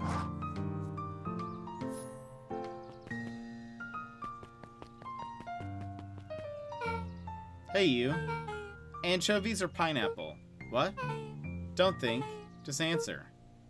Pineapple? Why? How old are you? 12? Perfect, follow me. Who are you?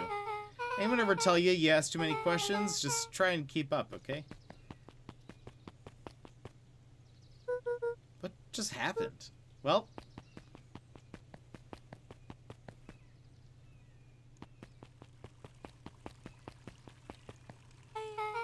Hey, what a coincidence. Here's my new friend I was just telling you about. Oh, that's wonderful. Yeah, we just hit it off. Oh, really? Get this. His favorite pizza topping in the whole world is pineapple. Oh, and what is your new little friend's name? Beck locked eyes with Luca.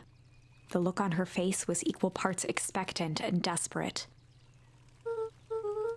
Luca Van Horn, nice to meet you. I'm Nellie, and this is Ilona? We're Beck's parents. Beck gave Luca a quick nudge. Oh yeah, Beck told me all about you. Already feels like we've known each other for years. Gizmo! When did Eastwood come out? September 19th, is that right? Something like that. When did Eastward come out? Not so long ago. 16. In the mysterious land of Toronto, Canada. It's 16 is like a 19, but upside down, you know? So, like, that is correct. But, Gizmo, how are you? How was your day? So you both can stop obsessing about me making friends. Oh, darling, we never doubted you. It's just that for children with fewer than 5 close friends, the probability of a stunted development doubles.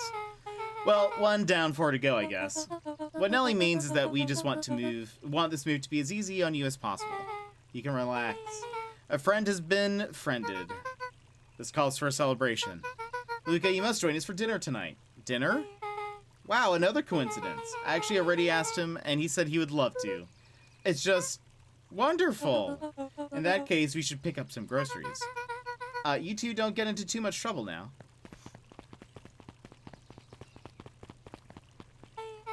Wow, I can't believe that worked. Thanks a ton. You're welcome? I owe you one. My moms are great and all, but they can be a bit much sometimes. Our house is the little cottage next to the big mansion place. Wait, you live on the Valentine estate? Yeah, that's the spot. Meet me by their big creepy gate. Don't be late, or I'm back to square one on this whole friend grift. Sorry. Great, see you there.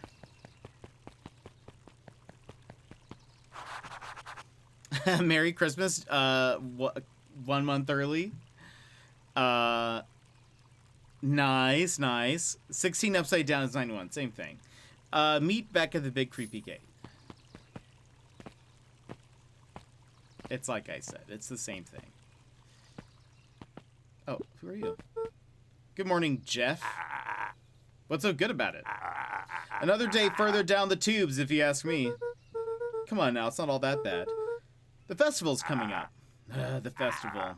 Old Man Valentine used to put up cockamamie shindigs all the time. And where did that get us? Well, it's Perennial Harvest putting on this one. And they're doing it for the whole town. As far as I see it. The difference between the old Valentine company and this new perennial harvest outfit Jeff dug through his pockets for a bit. is the difference between this empty soup can and this brown banana. But those are both garbage. Exactly. Clever one, Jeff. Very clever. Nobody new in here. Okay. Gotta keep an eye on an old Jeff.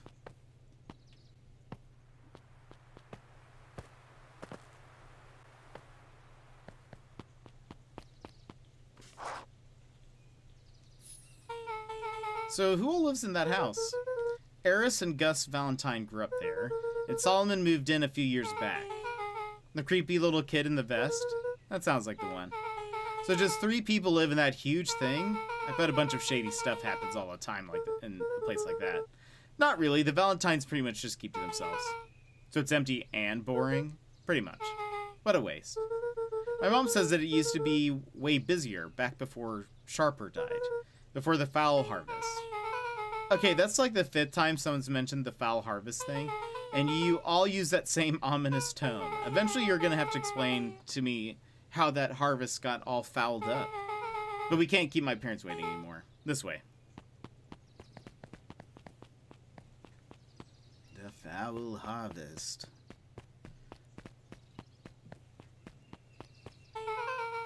Most kids would have just ditched me by this point. Why are you still here? You look like you could use some help. You know what, Luca? You're not so bad. Let's just get through this as simply as possible. Just eat, smile, and nod. Fun.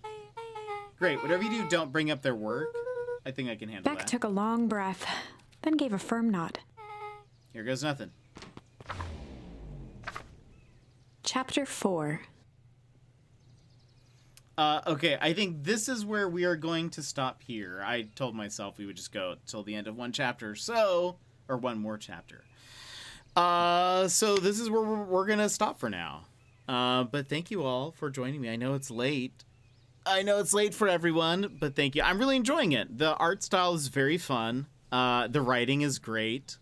There's quite a mystery. I think the mechanics are pretty fun, like the different words and fitting the word into the right slot, and then like you have to go back and do things differently so that it like so different things happen. That's pretty fun. I feel like that's a really unique mechanic that I haven't seen before. So I don't know. I like it.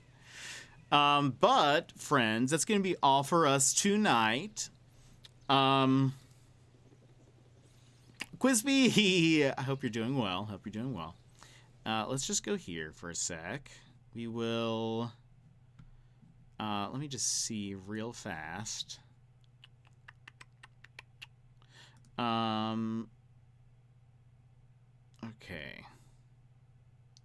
Yeah, that's actually just going to be where we're ending tonight. I don't think we will be back tomorrow. I have some stuff to do in the daytime, and so and I have to like move my camera and stuff, and so very likely we won't. Here, I'll turn on some Christmas music again. So I have to move my camera, and it's always a pain to like move my camera back and like make sure all the settings are correct. So we probably won't be back tomorrow, but we'll be back Monday. We'll be going back to Disco Elysium on Moon Day. But friends, thank you so much for being here and hanging out with us today. I hope you enjoyed Beacon Pines. But yeah, that's all I have. I think is this out of focus a little bit? Just like, maybe not. Just like a tiny bit, though. There you go. That's like close enough. Thanks for popping on for even just a short stream, of course. Of course. Thank you guys for being here. But all right, friends, that's all for us today. I hope you have an excellent evening. And I will see you guys on Monday. Oh, the Monday might have a weird start time because of refrigerators. So I'll kind of keep you guys in the loop. But anyway, have a good night, everyone. I will see you next time. Bye-bye!